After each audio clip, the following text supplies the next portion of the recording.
அனைவரையும் தமிழ்ச்சுவை வலையொலிக்கு அன்புடன் வரவேற்கிறோம். கோபி கலையறிவியல் கல்லூரி தமிழ் மொழித்துறை நடத்தும் போட்டித் தேர்வுகளுக்கான தமிழ் சிறப்பு கருத்தரங்கம்.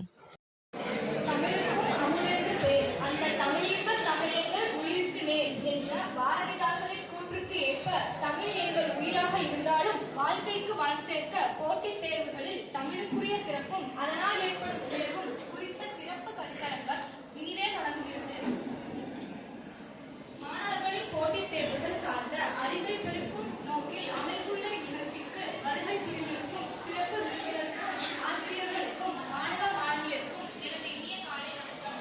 கோபி கலையறிவியல் கல்லூரி தமிழ்துறை நடத்தும் கருத்தரங்கம் போட்டித் தேர்வுகளுக்கான தமிழ் இந்நிகழ்ச்சியை தொடங்குவதற்கு முன்பு தமிழ்தாய் வாழ்த்து பாட மாணவிகளை அழைக்கின்றேன். நீராறும் கடலொடுத்த நிலமடந்த கெழிலொழுகும் சீராறும் வதனமென திகழ் பரத கண்டமிது தெக்கணமும் அதிசிறந்த திராவிடனர் திருநாடும் தக்க சிறு பிறைநுதலும் தரித்தனரும் திலகமுமே அத்திலக வாசனை போல் அனைத்துலகும் இன்பமுற எத்திசையும் புகழ் மணக்க இருந்த பெரும் தமிழனங்கே தமிழனங்கே உன் சீரிலமை திறம் வியந்து செயல் மறந்து வாழ்த்துதுமே வாழ்த்துதுமே வாழ்த்துதுமே. இந்நிகழ்ச்சியின் முதல் நிகழ்வான வரவேற்புரை வழங்குவதற்காக முனைவர் ச.க. உமாமகேஸ்வரி அவர்களை அன்புடன் அழைக்கின்றேன். அனைவருக்கும் இனிய காலை வணக்கம். ஆதியில் தோன்றிய மொழி, உச்சங்கம் வளர்த்த மொழி, தேனினும் இனிய மொழி, செம்மொழி என்னும் மகுடம் சூடிய எனது அன்னை தமிழை வணங்கி வரவேற்புரையை தொடங்குகிறேன். கடின உழைப்பு இல்லாமல் எந்த ஒரு கனவும் நனவாக்கப்பட்டதில்லை என்ற வரிகளுக்கு ஏற்ப கல்லூரி மாணவர்களின் கனவுகளை எல்லாம் நனவாக்கிக் கொண்டிருக்கும் கல்லூரி முதல்வர் அவர்களை வருக வருக என வரவேற்கிறேன். ஊக்குவிப்பவர் ஊக்குவித்தால் ஊக்குவிப்பவனும் தேக்குவிப்பான் என்பதற்கு இணங்க நம்மை எல்லாம் ஊக்குவித்து வழிநடத்தி செல்லும் நிர்வாகம் மற்றும் ஆய்வு திட்ட முதன்மையர் முனைவர் ரா. செல்லப்பன் ஐயா அவர்களை வருக வருக என வரவேற்கிறேன். இலக்கை நோக்கி பறக்கும் பறவைகளுக்கு சிறகுகள் வலிப்பதில்லை. என்றும் சிரித்த முகத்துடன் நம்மை வழிநடத்தி கொண்டிருக்கும் திட்டமிடல் வளர்ச்சி மற்றும் விரிவாக்க முதன்மையர் முனைவர் பி. தியாகராஜ ஐயா அவர்களை வருக வருக என வரவேற்கிறேன். எனது துறையின் துறை பேராசிரியர் காண்டி இளங்கோவன் ஐயா அவர்களையும் மற்றும் துறை பேராசிரியர் அவர்களையும் மாணவ செல்வங்கள் அனைவரையும் வருக வருக என வரவேற்கிறேன். வானம் இருளும் போது நட்சத்திரங்கள் வெளிவருகின்றன என்பதற்கு இணங்க ஏழ்மை சூழல் ஏற்படுகின்ற போது வாழ்க்கை சூழலை உயர்த்தி கொள்ள மனம் தேடலை தேடுகிறது. இவ்வகையில் கன்னித்தமிழ் கற்பதை எண்ணி துணிந்து தமிழால் தான் வளர்ந்து தன் வழி தமிழும் வளரும் வண்ணம் ஆசிரியர் பணியை தேர்ந்தெடுத்து தன்னம்பிக்கையாலும் தளராத உழைப்பாலும் எண்ணியது எண்ணியாக எழுதிய திண்ணியராக திகழும் தன்னம்பிக்கை தமிழன் முனைவர் இரா. விஸ்வநாதன் ஐயா அவர்களை இந்நிகழ்வின் தொடக்கமாக வருக வருக என வரவேற்கிறேன்.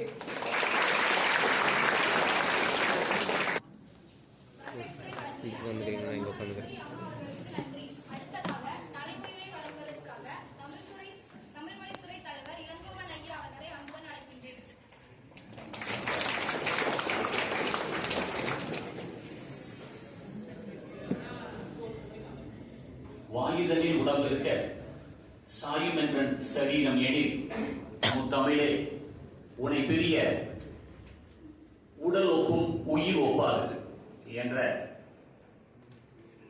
முன்னாள் தமிழ் மொழித்துறை தலைவர் ராஜகோபால் ஐயா அவர்களின் கூற்றுக்கு ஏற்ப தமிழை வணங்கி இந்த சிறந்ததொரு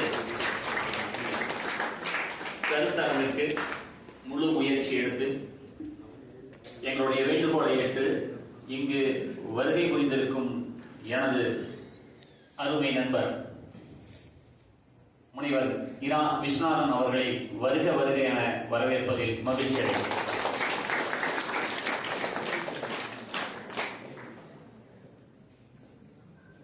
எனக்கும் அவருக்கும் உள்ள நட்பு கிட்டத்தட்ட 32 ஆண்டுகள். பள்ளி பருவத்திலிருந்து இன்று வரை ஒன்றாக பயணித்துக் கொண்டிருக்கிறோம். கல்லூரிகள் மட்டுமே வேறு வேறு. எந்த ஒரு நிகழ்வாக இருந்தாலும் அல்லது நாங்கள் இருவரும் கலந்து கொள்ளும் நிகழ்வாக இருந்தாலும் இருவரும் எப்பொழுதும் இரட்டையர்கள் போல ஒன்றியே செல்வோம். எங்களுடைய பல்கலைக்கழக வினாத்தாள் மதிப்பீட்டு பணியில இருக்கிற மற்ற கல்லூரி பேராசிரியர்கள் அப்படித்தான் சொல்லுவாங்க, ஏன் சார் 2 பேரும் பிரியவே மாட்டீங்களா அப்படின்னா. நாங்க 2 பேர் இருக்கிறப்ப அடிக்கடி வாக்குவாதம் வரும் தமிழை பத்தி. சிறந்த சொல்லாற்றல் மிக்கவர். ஏதோ அவரால் நான் கொஞ்சம் தெரிஞ்சுட்டேன். ஈரோடு மாவட்டம் மட்டுமில்லாமல் அண்டை மாவட்டங்களுக்கும் அறிமுகம் அதிகம் கொண்டவர்.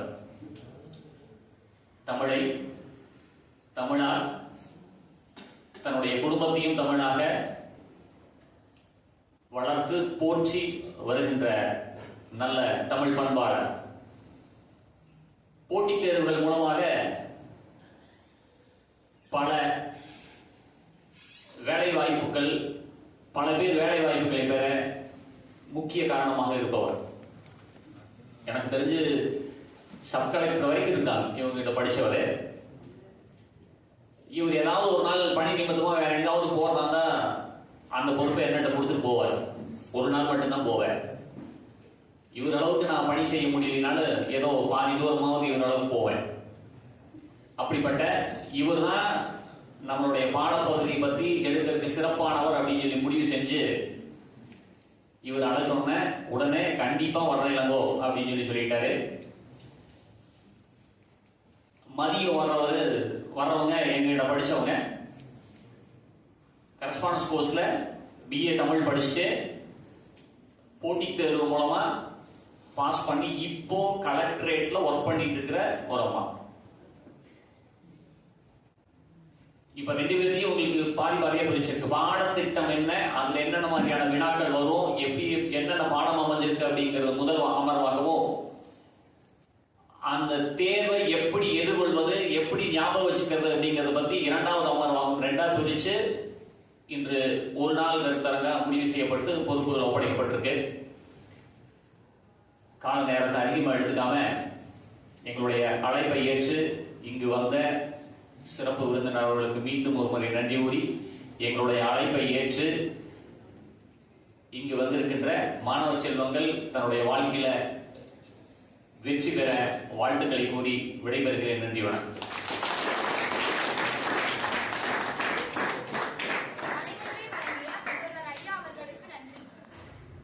இந்நிகழ்ச்சியின் சிறப்பு விருந்தினராக வருகை புரிந்திருக்கும் முனைவர் ரா. விஸ்வநாதன் அவர்கள், இணை பேராசிரியர், தமிழ்துறை, ஸ்ரீனா கல்லூரி, ஈரோடு. சிறப்பு விருந்தினர் முனைவர் திரு ரா. விஸ்வநாதன் அவர்களை சிறப்புரை வழங்க அன்புடன் அழைக்கின்றேன்.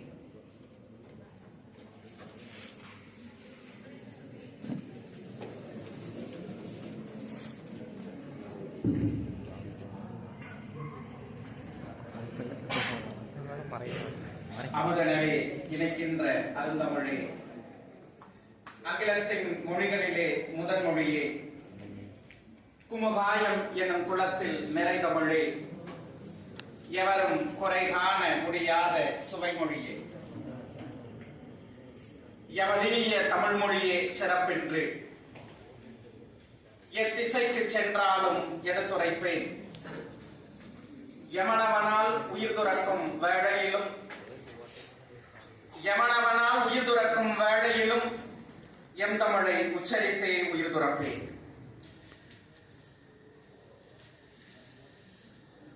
அல்பேனியாவிலே பிறந்து 17 வயதிலே தாயகத்தை துறந்து 21 வயதிலே இந்தியாவினுடைய கல்கத்தா வீதிகளிலே அமலைகளாக கைவிடப்பட்டவர்களையும் தொழுநோயால் பீடிக்கப்பட்டவர்களையும் அவர்களுடைய புண்ணையெல்லாம் அருவருப்பு பாராமல் தொட்டு கழுவி அவர்களை பராமரித்து அவர்களுடைய வாழ்க்கையை செப்பனிடும் பொருட்டு அன்பு பணியாளர் சபை என்று சொல்லக்கூடிய நிர்மல் ஹிருதய் என்கிற ஒரு இல்லத்தை ஏற்படுத்தி காத்த அன்னை தெரேசா இந்தியாவின் வாரிசுகளாக வீற்றிருக்கக்கூடிய என் அன்பு மாணவ தங்கைகளே,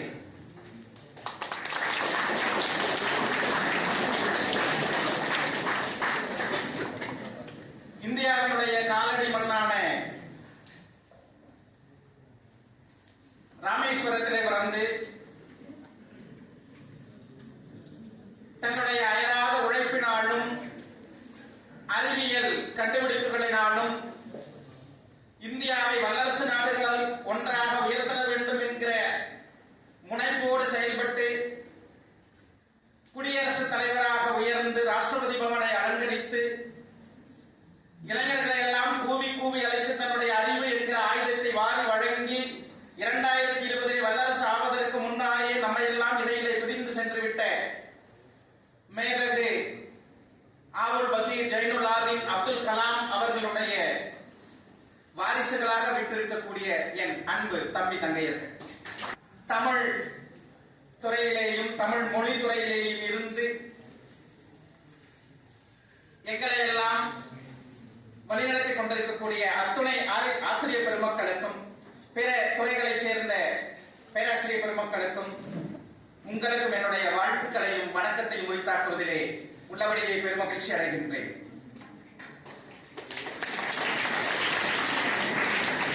இன்றைக்கு போட்டித் தேர்வுகளுக்கான தமிழ்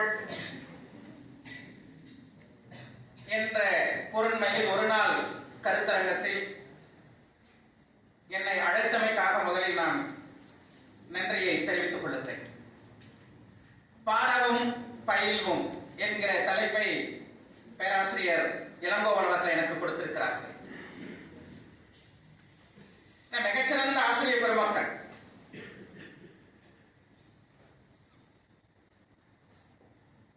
மாசிடோனியாவினுடைய அரசனாக இருந்த பிலிப் அவர்கள் தன்னுடைய மகன் பிறந்த பொழுது அலெக்சாண்டர் என பெயரிட்டு அந்த நாட்டில் இருக்கக்கூடிய குடிமக்களை எல்லாம் அழைத்து எல்லோருக்கும் விருந்து உபச்சாரம் செய்து பரிசு பொருட்களை எல்லாம் வாரி வாரி வழங்கிக் கொண்டிருக்கிறார். அப்பொழுது அந்த நாட்டினுடைய அமைச்சர் அவர்கள் மகளிடத்திலே சொல்லுகிறார், மாசிடோனியாவினுடைய மன்னர் பிலிப் அவர்கள் தனக்கு பிறகு இந்த தேசத்தை ஆட்சி செய்வதற்காக மிகப்பெரிய ஒரு பலனை பெற்றிருக்கிறார். அடுத்த வாரிசுக்காக அவருக்கு ஒரு மகன் பிறந்திருக்கிறார். அந்த மகன் பிறந்திருப்பதற்காக இந்த நாட்டை தேசத்தை ஆட்சி செய்வதற்காக உங்களை எல்லாம் வழிநடத்துவதற்காக மகன் பிறந்திருக்கிறானே என்ற மகிழ்ச்சியிலே எல்லோருக்கும் பரிசுகளை எல்லாம் வழங்கிக் கொண்டிருக்கிறார்.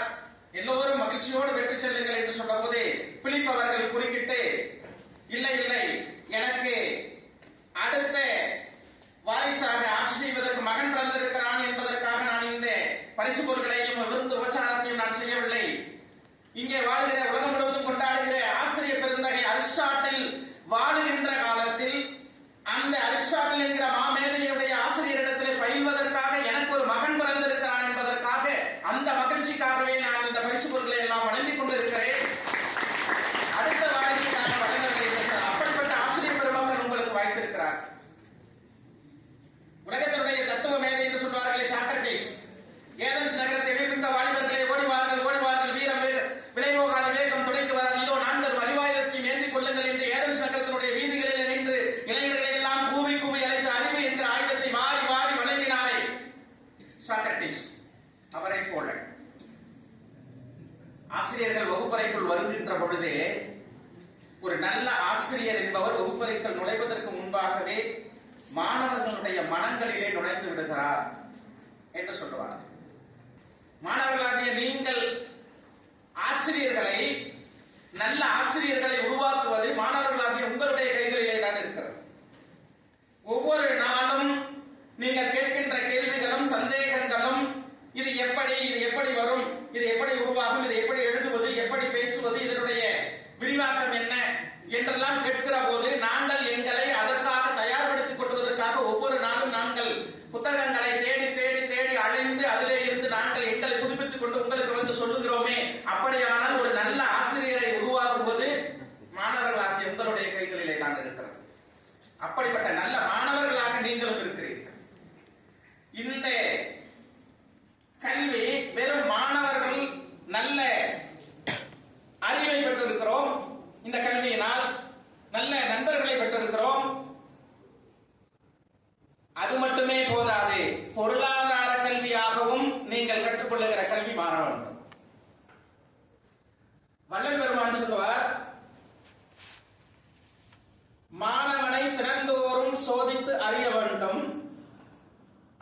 சோதிக்கின்ற பொழுது அவன் கற்றிருக்கக்கூடிய கல்வி அவனுக்கு வாழ்க்கை நடத்துவதற்கு பொருளாதாரத்தையும் ஊதியத்தையும் எப்படிப்பட்ட சூழ்நிலை வந்தாலும் அதை எதிர்கொண்டு அவன் சமாளித்து கரையேறக்கூடிய திறமையுடையதாக அவன் கற்றுக்கொண்டிருக்கக்கூடிய கல்வி இருக்க வேண்டும் என்று சொல்வார். அப்படிப்பட்ட ஒரு கல்வியை நீங்கள் பெற வேண்டும் என்கிற முனைப்பிலே தான் இந்த ஆசிரியர் பெருமக்கள் எல்லாம் உங்களுக்கு பாடத்திட்டத்தோடு சார்ந்து பாடத்திட்டத்தை தாண்டியும் இது போன்ற நிகழ்வுகளை எல்லாம் வழங்கிக் கொண்டிருக்கிறார்கள் என்று நான் உண்மையிலேயே மகிழ்ச்சி அடைகிறேன். இன்றைக்கு பாடமும் பயில்வோம் என்கிற தலைப்பிலே போட்டித் தேர்வுகளை எப்படி எதிர்கொள்வது, இதிலே இங்க இருக்கக்கூடிய மாணவ தம்பி தங்கையர்களை எத்தனை பேர் போட்டித் தேர்வுகள் குறித்தான வினாத்தாள்களை பார்த்திருக்கிறீர்கள், அல்லது ஒரு சிலர் நீங்கள் போட்டித் தேர்வுகளிலே பங்கெடுத்தவர்களோடு உரையாடி தெரிந்திருப்பீர்கள். யாராவது போட்டித் தேர்வுகளிலே பங்கெடுத்திருக்கிறீர்களா? போட்டித் தேர்வுகளை எழுதியிருக்கிறீர்களா? அருமை. 21 வயது நிறைவு பெற்ற பின்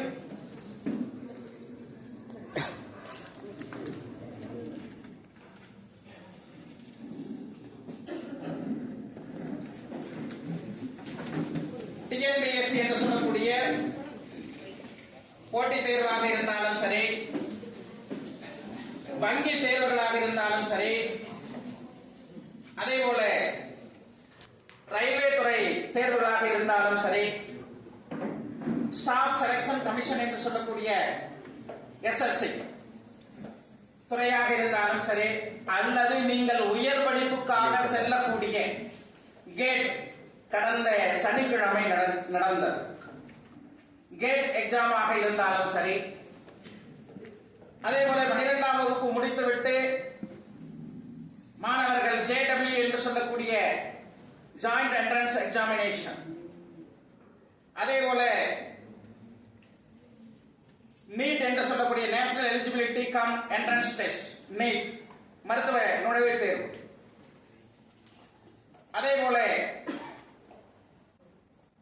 யுஜிசி நிகழ்த்தக்கூடிய நேஷனல் எலிஜிபிலிட்டி டெஸ்ட் என்று சொல்லக்கூடிய NET, இப்படி பல்வேறு தேர்வுகள் பிற்காலத்தில் உங்களுக்கு வரிசையாக தொடர்ந்து வரப்போகிறது. நீங்கள் அதை எதிர்கொள்ளத்தான் போகிறீர்கள்.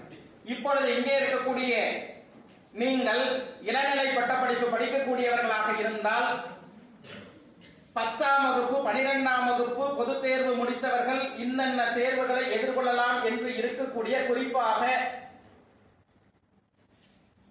குரூப் 4 விஏஓ போன்ற தேர்வுகளை நீங்கள் எதிர்கொள்ளலாம். விஏஓவை பொறுத்தவரை 21 வயது நிறைவடைந்திருக்க வேண்டும். இந்த தேர்வுகள் குறிப்பாக 10ஆம் வகுப்பு பாடத்திட்டத்தை சார்ந்து உங்களுக்கு வினாக்கள் வழங்கப்படும். இந்த பாடத்திட்டம் 2 பிரிவுகளாக உங்களுக்கு வினாத்தாள்கள் வடிவமைக்கப்பட்டிருக்கின்றன. ஒன்று பொது தமிழ், இன்னொன்று பொது அறிவு. ஒன்று பொது தமிழ் 100 மதிப்பெண்கள் இருக்கும். ஒரு சிலர் நான் பொது தமிழை தேர்ந்தெடுக்கிறேன் என்று சொல்லி பொது தமிழையும் பொது அறிவையும் பாடமாக தேர்வு செய்து எழுதுவர்களுக்கு ஆங்கிலம் வராது. அல்லது நான் பொது ஆங்கிலத்தை நான் தேர்வு செய்கிறேன் என்று சொன்னால் பொது ஆங்கிலத்தில் 100 கேள்விகளும் பொது அறிவிலை 100 கேள்விகளும் உங்களுக்கு கேட்கப்படும். ஒவ்வொரு கேள்விக்கும் 1.5 மதிப்பெண்கள். தமிழிலே 100 கேள்விகள் என்று சொன்னால் 150 மதிப்பெண்கள். பொது அறிவிலே 100 கேள்விகள் என்று சொன்னால் 150 மதிப்பெண்கள். மொத்தம் 300 மதிப்பெண்கள் உங்களுக்கு அந்த வினாத்தாளில் அச்சடிக்கப்பட்டது. இதிலே தமிழ், பொது தமிழ் 100 வினாக்கள் 150 மதிப்பெண்கள். இதுல ஜெனரல் தமிழ் அப்படிங்கறத கிளிக் பண்ணி ஆப்ஷனா போட்டவங்களுக்கு இங்கிலீஷ் வராது. ஜெனரல் இங்கிலீஷை கிளிக் பண்ணவங்களுக்கு பொது தமிழ் வராது. சரிங்களா?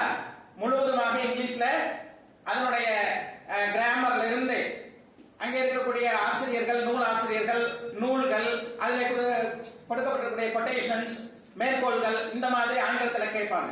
தமிழ்ல அதே மாதிரி தமிழ் ஆப்ஷன் எடுத்தவங்களுக்கு 100 கேள்விகள், தமிழ் பாடத்திட்டத்திலிருந்து இலக்கண இலக்கியங்கள், சமகால இலக்கியங்கள் வரைக்கும், சங்க இலக்கியத்திலிருந்து சமகால இலக்கியங்கள் வரைக்கும் என்னெல்லாம் இருக்கிறதோ அதிலே இருந்து 100 வினாக்கள் கேட்கப்படும். சரி, இப்போ தமிழ் தேர்ந்தெடுத்தவங்க, பொது தமிழ ஆப்ஷனா கொடுத்தவங்க, தமிழ்ல இருந்து 100 வினாக்கள் கேட்கப்படும். எதுல இருந்தெல்லாம் 100 வினாக்கள் கேட்கப்படும்? என்னென்ன பாடத்திட்டம் பெரும்பாலானவங்களுக்கு உங்களுக்கு தெரிஞ்சிருக்கு. இதை சொல்லிட்டு அதுல இருந்து பாடத்திட்டத்திலிருந்து எப்படி எல்லாம் கேட்கிறாங்க. 3 வினாத்தாள்கள் நான் வைத்திருக்கிறேன். இப்ப பொது அறிவியலை பொறுத்த வரைக்கும் பொது அறிவியல், இயற்பியல், வேதியியல், உயிரியல், தாவரவியல், விலங்கியல் எல்லாம் சேர்த்து 5 வினாக்கள். அடுத்து புவியியல், ஜியாகிரபி என்று சொல்கிறோம் இல்லையா, வானிலை தொடர்பாகவும் அதற்குள்ளேயே இருக்கும். அதுல 5 வினாக்கள். இந்திய வரலாற்றுக்கு அதிக முக்கியத்துவம் இருக்கும். வரலாறு, புவியியல், குடிமையியல் என்று சொல்லக்கூடிய பாலிடிக்ஸ், அரசியல் அறிவியல் என்று சொல்லக்கூடிய ஒரு குடிமையியல் என்கிற ஒரு பாடத்தை நீங்கள் படித்திருப்பீர்கள். அதுல இந்திய வரலாறுக்கு 10 வினாக்களும், இந்திய ஆட்சியியல் என்று சொல்லக்கூடிய குடிமையியல், உதாரணத்திற்கு நம்முடைய மக்களவையில் எத்தனை இடங்கள் மக்களால் தேர்ந்தெடுக்கப்படுகிற உறுப்பினர்கள் அங்கே எம்பியாக பணியாற்றுவார்கள், மெம்பர் ஆஃப் பார்லிமெண்ட் என்று சொல்லக்கூடிய மக்களவை உறுப்பினர்கள். அவர்களுடைய போட்டியிடுவதற்கான வயது என்ன, அவர்களுக்கு என்னெல்லாம் தகுதிகள் இருக்கிறது, மக்களவை தலைவராக பணியாற்றக்கூடியவர் யார், இப்படியான கேள்விகள். அதே போல மாநிலங்களவை என்று சொல்லக்கூடிய அந்த அவையிலே எத்தனை உறுப்பினர்கள் இருப்பார்கள், அவர்கள் எப்படி தேர்ந்தெடுக்கப்படுகிறார்கள் என்கின்ற, இப்பொழுதே ஜூலையிலே நம்முடைய தமிழ்நாட்டிலே இருந்து தேர்வாகி சென்றக்கூடிய மாநிலங்களவை உறுப்பினர்களுடைய 6 உறுப்பினர்களுடைய பதவிக்காலம் காலாவதியாகிறது. அதை யாருக்கெல்லாம் அந்த பதவியை கொடுக்கலாம் என்று சொல்ல 32 எம்எல்ஏக்கள் சேர்ந்து ஓட்டு போட்டு தேர்வு செய்தால் ஒரு மாநிலங்களவை உறுப்பினர். அப்ப எத்தனை சட்டமன்ற உறுப்பினர்கள் சேர்ந்து ஓட்டு பதிவு செய்தால் ஒரு மாநிலங்களவை உறுப்பினர் தேர்ந்தெடுக்கப்படுவார் என்கின்ற ஒரு கேள்வி. இது கேட்கப்பட்ட கேள்வி. அதே போல ஆட்சியியலை பொறுத்த வரைக்கும் மக்களவையினுடைய தலைவர் யார், மாநிலங்களவையினுடைய தலைவர் யார். உதாரணத்திற்கு மாநிலங்களவையினுடைய தலைவர் யாராக இருப்பார்னா இந்திய குடியரசு துணை தலைவர் மாநிலங்களவையினுடைய உறுப்பினராக இருப்பார். இன்றைக்கு மரியாதைக்குரிய ஜக்தீப் தங்கர் அவர்கள் மாநிலங்களவையினுடைய உறுப்பினராக இருக்கிறார்.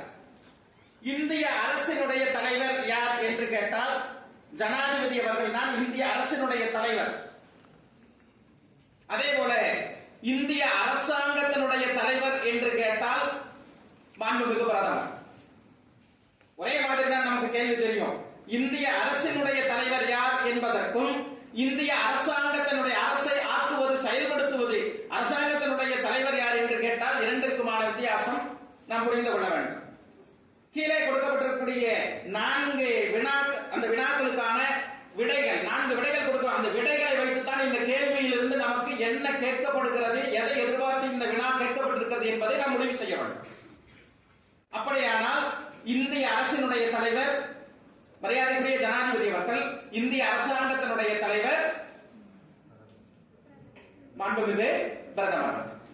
அதே போல நிதி எல்லாம் இன்றைக்கு தமிழ்நாட்டிற்கு நிதி வழங்கவில்லை என்கிற ஒரு கருத்து பரவலாக பேசப்பட்டுக் கொண்டிருக்கிறது.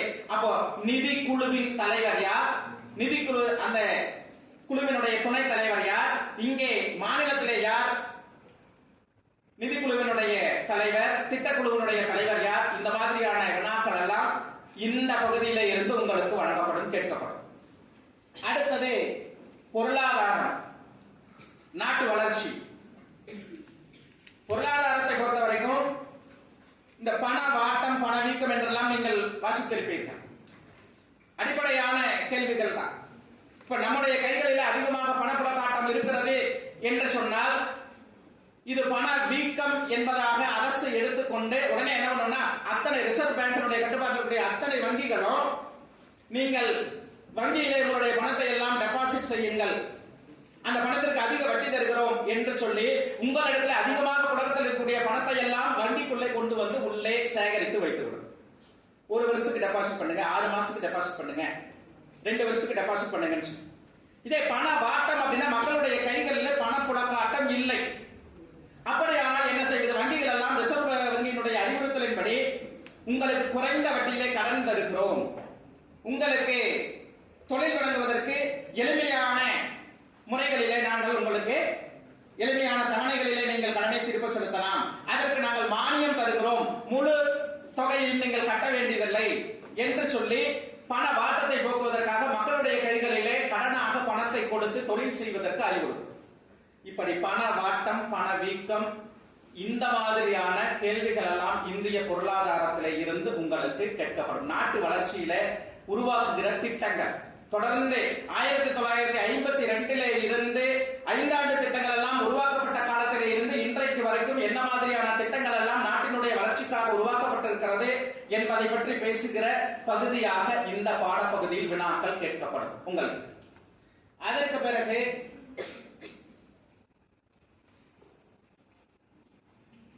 பொது அறிவு, பொது அறிவியல், இது பொது அறிவு. அதுல 2 வகையா பிரிக்கிறான். ஒண்ணு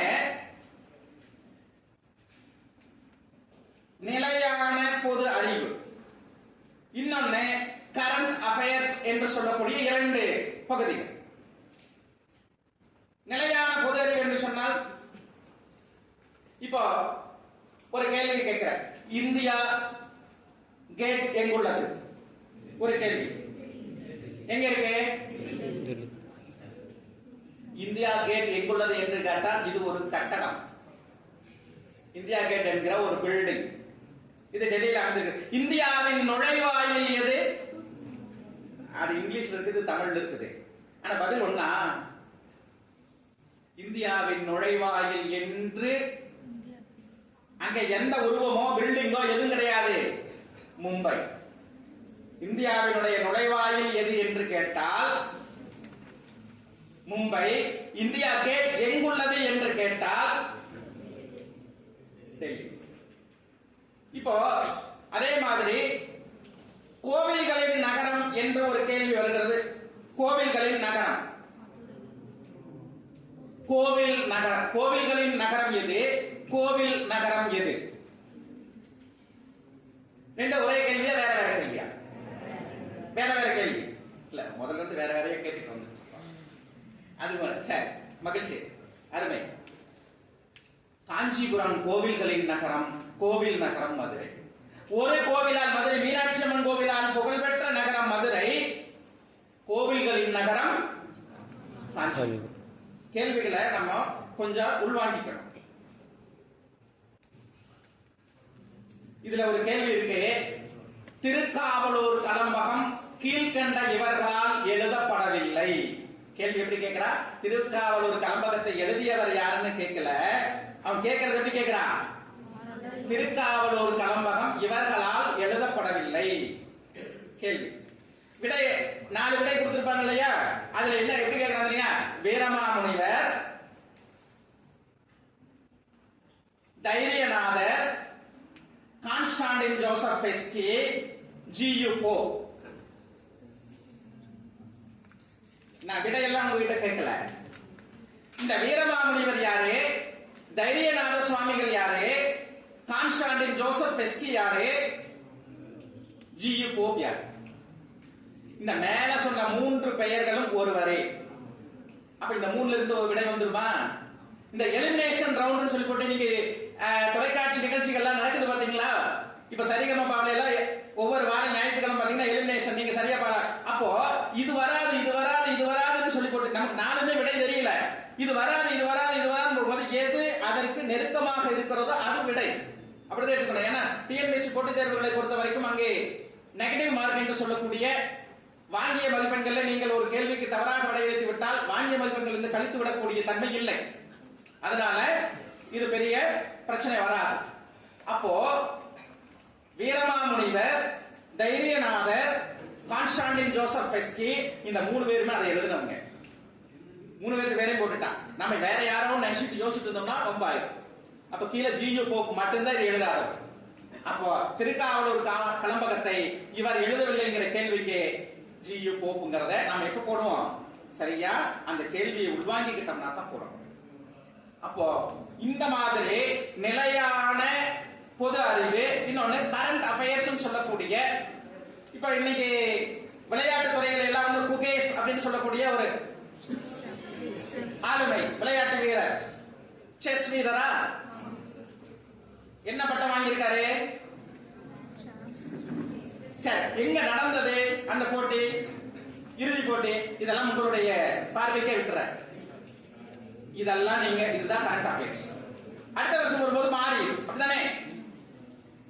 அடுத்த வருஷம் வரும்போது 26ல யார் பண்ணது, 27ல யார் பண்ணது அப்படிங்கிற போது மாறிட்டு போயிட்டே இருக்கு. அல்லது 22ல யார் பண்ணது வேற ஒருத்தர் இருப்பார், 23ல, 24ல, 25ல, இப்படி கரண்ட் அஃபேர்ஸ் சொல்லக்கூடிய இந்த பகுதிகள், இதுல இருந்து வினாக்கள் கேட்கப்படும். இப்ப மொத்தம் இதுல எத்தனை வினாக்கள் ஆச்சு பாருங்க. பொது அறிவியல் 5, புவியியல் 5 10, இந்திய வரலாறு 10 20, சீனா ஒரு 15 35, அதுக்கு பிறகு 75 95, அதுக்கப்புறம் பொது அறிவுன்னு சொல்லக்கூடிய கரண்ட் அஃபேர்ஸ், அதற்கு பிறகு நிலையான பொது அறிவு.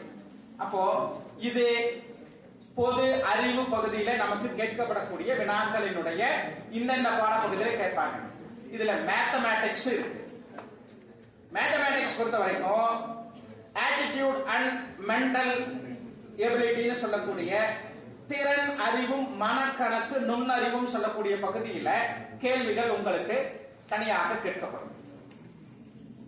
அதில் இருந்து உங்களுக்கு கேள்விகள் வரும். அது அடிப்படையான இந்த பின்னம் தொடர்பானது, ஒரு பயாஸ்பயர், இதெல்லாம் நம்ம சூத்திரம் எல்லாம் படிச்சிருக்கோம் தானே.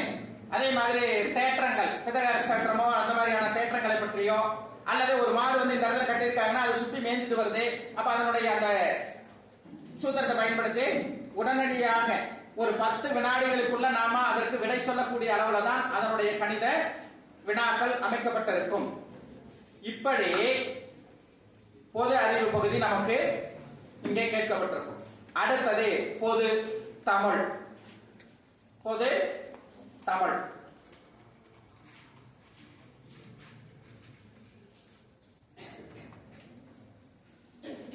ஏற்கனவே சொல்லிட்டு 200 வினாக்கள், பொது அறிவுல 100 வினாக்கள், பொது தமிழ்ல 100 வினாக்கள், மொத்தம் 200 வினாக்களுக்கு 1.5 மதிப்பெண்கள் வீதமாக மொத்தம் 300 மதிப்பெண்கள் உங்களுக்கு கேட்கப்படும்.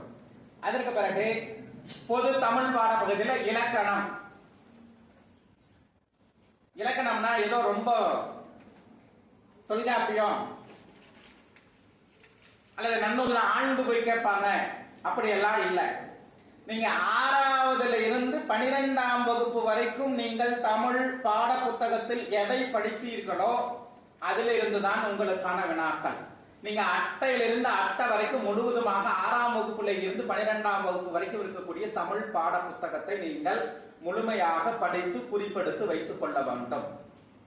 அது தயவு செய்து யாருமே வந்து இந்த கைடு எல்லாம் போட்டிருப்பாங்க பாத்தீங்களா, அதெல்லாம் தயவு செய்து வாங்காதீங்க. நிறைய தப்பு இருக்குது. நான் பார்த்த வரைக்கும் என்னுடைய மாணவர்களிடத்திலே நான் சொல்லுவதுதான், தயவு செய்து பாட புத்தகத்தை தாண்டி நீங்கள் போட்டித் தேர்வுகளுக்கு தயாராகுவதற்கு எந்த கைடையும் நோட்ஸையும் வாங்காதீங்க அப்படின்னு நான் சொல்றேன். ஒன்னும் இல்ல, சீவக சிந்தாமணியை எழுதியவர் சீத்தலை சாத்தனார்னு புத்தகத்துல இருக்குது, எதுல கைடுல.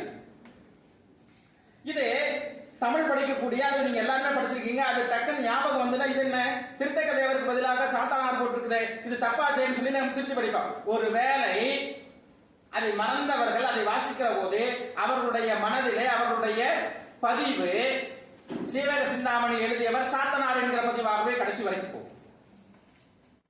அதனால பாட புத்தகத்தை முழுமையாக படியுங்கள். பாட புத்தகத்தை பொறுத்த வரைக்கும் இப்ப நம்முடைய இலக்கண பகுதி, இந்த இலக்கணத்துல தொடரும் தொடர்பும் அறிதல். அது என்ன தொடரும் தொடர்பும் அறிதல்? யாரும் ஊரே யாவரும் கேளி. இது தொடர் தானே, இது ஒரு பாட்டு அடி. யாரும் ஊரே யாவரும் கேளி என்று சொல்லும் நூல் எது? அப்ப என்ன நூல் சொல்றது? அதுதான் தொடரு. யாரும் ஊரே யாவரும் கேளி இருக்கிறது தொடர். அது சொல்லக்கூடிய தொடர்பு எந்த நூல்ல இது சொல்லப்பட்டிருக்கு? அல்லது என்று சொன்னவர் அல்லது யார் கூற்று? கேட்கலாம்ல? யார் சொன்னது? கணியன் பூங்கனா. இந்த யாரும் ஊரே யாவரும் கேளீர் அப்படிங்கிற இந்த வாசகம் எங்க எழுதி போட்டிருக்கு தெரியுமா? எங்க எழுதி போட்டிருக்கு? உலகத்திலேயே மிகப்பெரிய நீர்வீழ்ச்சி என்று சொல்லக்கூடிய நயாகராவினுடைய முகப்பு பக்கத்துல எழுதி போட்டிருக்கிறது.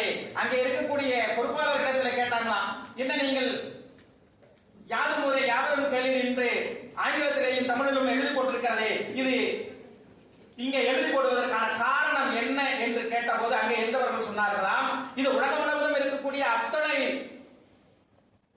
மக்களும் வந்து செல்லக்கூடிய ஒரு இடம், கண்டு கழிக்கக்கூடிய ஒரு இடம். இந்த இடத்துல உலகத்தினுடைய மிக மூத்த மொழி எதுவோ அந்த மொழியினுடைய வாசகத்தை, மிக உன்னதமான வாசகத்தை நான் இங்கே எழுத வேண்டும் என்று நாங்கள் அதற்காக எல்லா மிகச்சிறந்த மொழிகளிலே இருந்த அறிஞர்களை எல்லாம் உருவாக்கி ஒரு குழுவாக நியமித்தோம். அவர்கள் தேர்ந்தெடுத்து கொடுத்த வாசகம் தான் யாரும் ஊரே யாவரும் கேளீர் என்று சொல்லக்கூடிய அந்த வாசகம் நயாகரா நீர்வீழ்ச்சியினுடைய முகப்பிலே எழுதி போடப்பட்டிருக்கிறது. அப்படியானால் ஒவ்வொரு தொடரையும் ஆழ்ந்து இது யார் சொன்னது? உண்பவை நாளி உடுப்பவை இரண்டே படிச்சிருக்கோம் தானே? இப்படி அந்த வாசகங்கள். அதே போல திருக்குறள். திருக்குறளை பற்றி அதுல இருக்கக்கூடிய ஒரு அடியை கொடுத்து அடுத்த அடியோட பொருத்தி காட்ட சொல்லுவாங்க. கற்கை கசடர கற்பவை. அவ்வளவுதான். அந்த கற்றவன் விட்டுருவான். இப்படி கொடுக்குறாங்கன்னு வச்சுங்க. கீழே 4 ஆன்சர்ல நிற்க அதற்கு தக்க 4 ஆன்சர்ல மீதி இருக்கக்கூடிய ஏதாவது ஒரு குறளினுடைய 2வது அடி இருக்குது பாத்தீங்களா, அதை 4 ஆன்சரா கொடுத்துறோம். நமக்கு இந்த திருக்குறள் தெரிஞ்சதுன்னா அடுத்த அடியை நாம போட்டுருவோம். நம்ம அறிமுகமாகாத திருக்குறளாக இருந்தால் அப்ப திருக்குறளை முழுமையாக ஒரு முறை நாம் வாசிக்க வேண்டும். சரி, உலகம் முழுவதும் தமிழ் ஆட்சி செய்வதற்கு என்ன அதிகாரம் இருக்கு? இன்னைக்கு வெளிநாடுகளுக்கெல்லாம் நாம போனோம்னா என்ன சொல்றாங்க? திருக்குறளை பத்தி பேசுறாங்க, பாரதியை பத்தி பேசுறாங்க, அப்படிதானே? அப்போ ஒரு கவிஞன் சொல்றான், உலகினை தமிழ் மொழி ஆளுதற்கே உண்டா ஓர் அதிகாரம். உலகினை தமிழ் மொழி ஆளுதற்கே உண்டா ஓர் அதிகாரம். யார் தந்தான் அதிகாரம்? அறிந்தவர் உண்டா யாரும்? வள்ளுவன் என்றொரு வல்லவன் வந்தான் தந்தான் தமிழ்க்கு அதிகாரம்.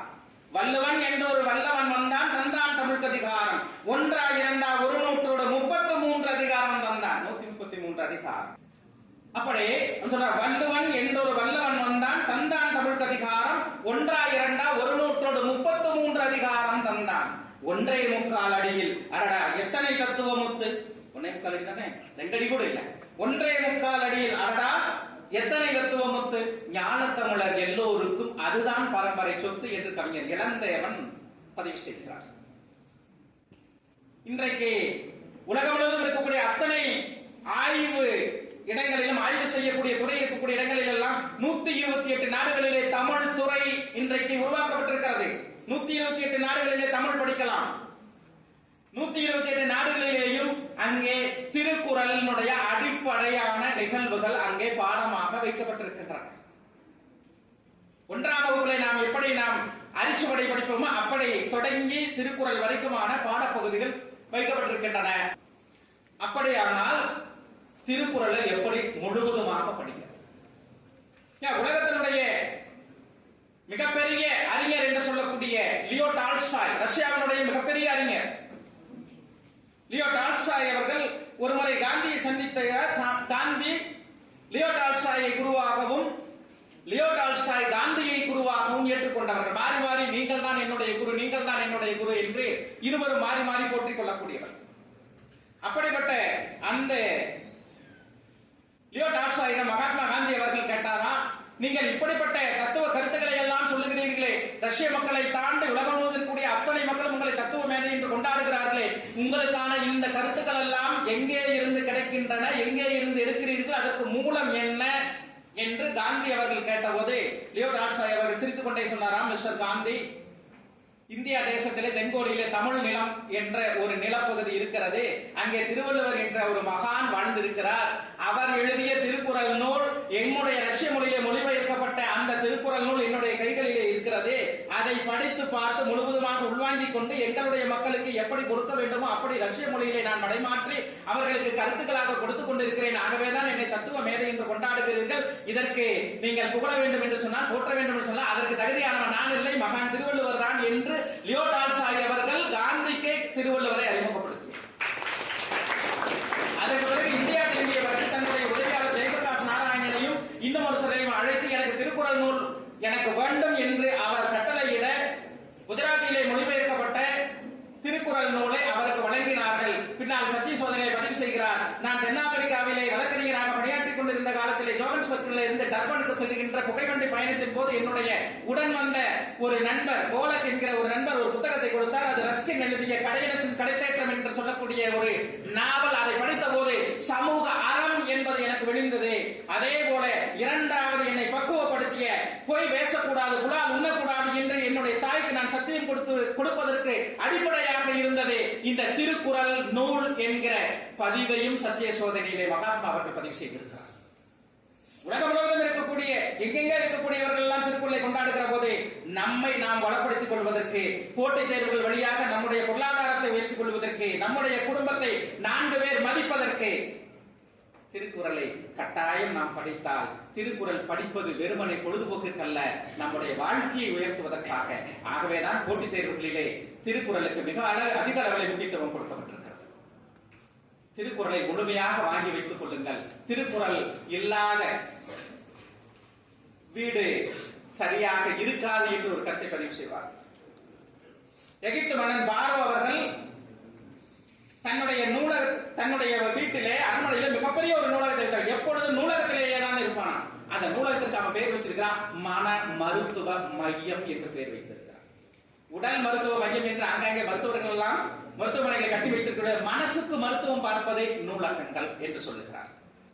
அப்படிப்பட்ட திருக்குறளிலே இருந்து தேரான் தெளிவும் தெளிந்தாங்க ஐயுறவும் தீரா இடும்பை தரும். லியோ டால்ஸ்டாய் அவர்கள் சொல்றாங்க, தேரான் தெளிவும் தெளிந்தாங்க ஐயுறவும் தீரா இடும்பை தரும். இதை நான் மாற்றி எங்களுடைய மக்களுக்கு தகுந்த மாதிரி கொடுத்திருக்கிறேன். எப்படி கொடுத்திருக்கிறேன் தெரியுமா? சந்தேகப்படுறவன வேலைக்காரனை வச்சுக்காத, வேலைக்காரனை சந்தேகப்படாத. கேள்விப்பட்டிருக்கும் தானே? இது நம்ம கிட்ட எங்கேயோ போய் ரஷ்யாவுக்கு போய் ரஷ்யாவிலிருந்து உலகம் முழுக்கும் பரவுகிற பிறகு நமக்கும் வந்து சேருது. நாம நினைச்சிட்டு போது யாரோ உலகத்தில் இருக்கக்கூடிய வேறு நிலத்திலே வாழக்கூடிய வேறு மொழி பேசக்கூடிய ஏதோ ஒரு ஆளுமை சொல்லி இருக்கக்கூடிய வாசகம்னு கொண்டாடுனா யார் சொல்லியிருக்காங்க? நம்ம தாத்தா வள்ளுவர் சொல்லியிருக்காரு. தேரான் தெளிவும் தெளிந்தாங்க ஐயுறவும் தீரா இடும்பை தரும். சந்தேகப்படுறவன வேலைக்காரனை வச்சுக்காத, வேலைக்காரனை சந்தேகப்படுறான். அவன் சொல்லாத துறைகளே இல்லை. அப்படித்தானே? காதலை பத்தி சொல்லலையா? ஒரு பெண்ணை பார்க்கிறதுல இருந்து நான் திருக்குறளை முழுமையா நீங்க ஈடுபாட்டோட நீங்க வாசிக்கணுங்கிறதுக்காக சொல்றேன். ஒரு பெண்ணை பார்த்து அவள் மேல் ஏற்படுகிற காதலிலே இருந்து அவளை திருமணம் முடிக்கின்ற வரைக்கும் 25 அதிகாரங்களில் இன்பத்து பாலிலே மிக அழகாக ஒரு காதல் முதலில் எழுதப்பட்ட ஒரு காதல் நாடகம் திருக்குறளுடைய இன்பத்துப்பால். அதை படிச்சீங்கன்னா தெரியும். அணைந்த குலம் ஆய்மொழி குலம் என்று தொடங்கி கடைசியாக 1330வது குறட்பாவாக வரக்கூடிய யாருக்கு தெரியும்? கடைசி குறட்பா, கூடுதல் காமத்திற்கின்பம் அதற்கின்பம் கூடி பயங்கப்ப இல்லையா? 25 அதிகாரங்களும் மிகச்சிறந்த ஒரு காதல் நாடகம். ஏன்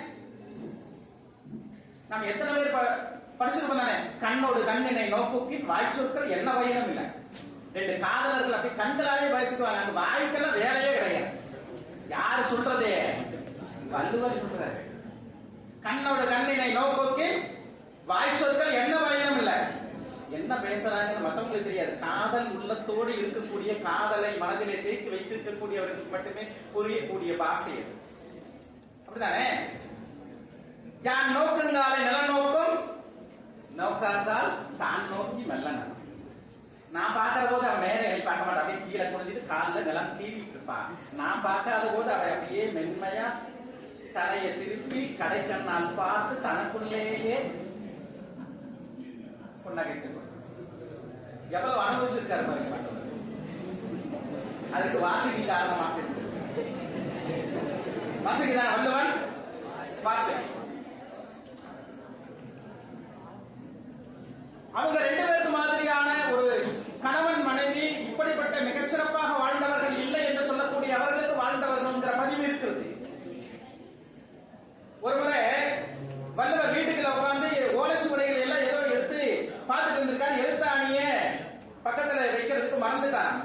வெளியில அவருடைய மனைவி வாசுகி கொல்லைப்புறத்துல கிணற்றுல நீர் இறைச்சிட்டு வந்திருக்காங்க, தண்ணி செய்துட்டு வந்திருக்காங்க. உள்ள இவர் பாக்குறாரு, எழுத்தாணி இங்கேயோ வேற பக்கம் வச்சுட்டோம். கூப்பிடுறாரு, அடியே வாசுகி. இப்படி கூப்பிட்டாரான்னு தெரியாது இல்லையா? ஏன்னா பெண்களுக்கு முக்கியத்துவம் கொடுக்கக்கூடியவர்களே இப்படி பேசினாங்கிறதெல்லாம் தவறு. வாசுகி கூப்பிடுறாரு. அவங்க தண்ணி சேர்ந்துட்டு இருக்காங்க. வாளி முழுவதும் தண்ணி நிறைஞ்சு மேல வந்துட்டு இருக்குது. பாதி கிணறு சேர்ந்துட்டு இருக்கிற போது அவங்க யாரு வள்ளுவர் கூப்பிடுறாரு. அவங்க கணவர் தானே கூப்பிடுறாரு. அப்படியே விட்டுட்டு ஓடி வராங்க. வந்து அப்பெல்லாம் எப்படி சொல்லுவாங்க கணவரை? பிராணநாதா. இப்போ பிராணனை சனி இப்படி எல்லாம் சொல்லாங்க. சரி, பிராணநாதா எதற்காக என்னை அழைத்தீர்கள்? ஒரு காலத்துல நம்ம பழைய சினிமா படங்கள் எல்லாம் பார்த்தோம்னா இப்படித்தான் இருக்கும். உடனே அவர் சொல்றாரு, எடுத்து கொடுத்துட்டாங்க. அந்த எழுத்தாணி கொண்டு வந்து கொடுத்துட்டு மறுபடியும் கொல்லைப்புறத்துக்கு போறாங்க. தண்ணி சேர்ந்துட்டு இருந்தாங்களே, போய் பார்த்தா அந்த பாதி கிணற்றுல சேர்ந்து இருக்கிற தண்ணி அப்படியே கீழே விழாம இழுத்தல கட்டி வச்சுட்டு வரல கைட்ட. பாதி கிணத்துல சேர்ந்துட்டு இருக்கிற போது வள்ளுவர் கூப்பிடுறாரு. அப்படியே விட்டுட்டு ஓடி வர்றாங்க. ஓடி வருகிற போது அந்த தண்ணி நிறை வாளியாக இருக்கக்கூடிய அந்த வாளி கீழே இறங்கவே இல்லை, அப்படியே நின்றுட்டு இருந்தது. உடனே இதையெல்லாம் சொல்லிட்டு பத்தையா அவருடைய கணவன் மனைவியினுடைய அந்த புனிதம் எப்படிப்பட்டது தெரியுமா? அவருடைய உறவு அவ்வளவு புனிதமாக இருந்ததுனாலதான் அப்படியெல்லாம் நடந்திருக்கிறது அப்படின்னு சொல்லிட்டு ஒரு நாள் என்னுடைய மனைவிகிட்டையும் சொன்னேன். நம்ம வீட்டிலேயே கொல்லைப்புற இருக்குது கிணறு, நீ போய் தண்ணி சேர்ந்து நீ பாதி சேர்ந்துட்டு இருக்கிற போது நானும் கூப்பிடுறேன், நீ விட்டுட்டு ஓடி வரணும். அப்படி ஓடி வர்றது முக்கியம் இல்ல, நம்ம கூப்பிட்டோம்னா இங்கே வந்து தொலைவேன்னு சொல்றது வேற தானே. விட்டுட்டு ஓடி வரணும். நீ ஓடி வர்றது முக்கியம் இல்ல, நீ விட்டுட்டு வர்றையே நிறைவாளி அது அப்படியே பாதியில நிக்கணும். என்ன சொன்னா, கூப்பிடுங்க கூப்பிடுங்க, நான் போய் தண்ணி சேர்ந்துறேன். நம்ம அது உண்மையை நம்புவோமா? நீ நான் கூப்பிடுறேன், நீ ஓடி வர்ற வாளி நிக்குமா? நிக்கும். யார் பதில் சொல்றது? மனைவி. வாளி நிக்குமா? நிக்கும். எப்படி சொல்ற? எனக்கும் தெரியும், எல்லாருக்கும் தெரியும் வாளி நிக்காதுன்னு. நிக்க சொல்ற, எப்படி நிக்கும்? நீங்க கூப்பிடுங்க, நான் தண்ணி செஞ்சுட்டு இருக்கிற போது பாதியில விட்டுட்டு ஓடி வர்றேன், வாளி நிக்கும். எப்ப நிக்க தெரியுமா? கூப்பிடுறத உண்மையான வள்ளுவனாக இருந்தால் வாளி. அதுக்கு மேல அங்க பேச முடியுமா? வாளி நிக்குதோ இல்லையோ அங்க நம்ம நிக்க முடியாது. அப்போ எது சொன்னா, திருக்குறள் அவ்வளவு அழகான, ஏதாவது ஒரு தும்மல் வந்தது அப்படின்னா என்ன பண்ணுவாங்க? தலையில தட்டுவாங்க. விக்கலோ தும்மலோ வந்ததுன்னா தலையில தட்டி 100 100 100 ஏதோ 200 என்ன வயசு வயசுவா ஏதோ ஒண்ணு சொல்றாங்க இல்லையா? ஒரு சிலருக்கு தும்மல் விக்கல் வந்ததுன்னா தொடர்ந்து வந்துட்டே இருக்கும் தானே. எல்லாருமே நீங்க படிச்ச திருக்குறள் தான், புதுசாக எதுவும் கிடையாது. கணவன் மனைவி பக்கத்துல உட்கார்ந்து பேசிட்டு இருக்காங்க. கணவனுக்கு அந்த தும்மல் விக்கல் வருது. உடனே என்ன பண்ற? பக்கத்துல இருந்த மனைவி தலையில தட்டி என்ன சொல்ற? 100 100 தட்டிட்டு அழ ஆரம்பிக்கிறான். எதுக்கு அழுகுற? எனக்கு விக்கல் வந்தது, தும்மல் வந்தது, நீ தட்டுன, நீ எதுக்கு அழுகுற? அதனால தும்மலோ விக்கலோ எப்ப வரும்? யாராவது வந்து நமக்கு வேண்டியவங்க நினைச்சாதான் தும்மலோ விக்கலோ வரும். உன்னை நினைச்சிட்டே இருக்கிற, அனுதினமும் நினைச்சிட்டு இருக்கிற உன் கொண்டாட்டி நான் உன் பக்கத்திலேயே உட்கார்ந்து இருக்கிறேன் தானே. நான் வேற எங்காவது இருந்தா தான் உனக்கு விக்கலோ தும்மலோ வரணும். அப்ப நான் உன் பக்கத்துல உட்கார்ந்து இருக்கிறது உனக்கு தும்மல விக்கலும் வருதுன்னா என்னை தவிர வேற எவ்வளவு ஒருத்தி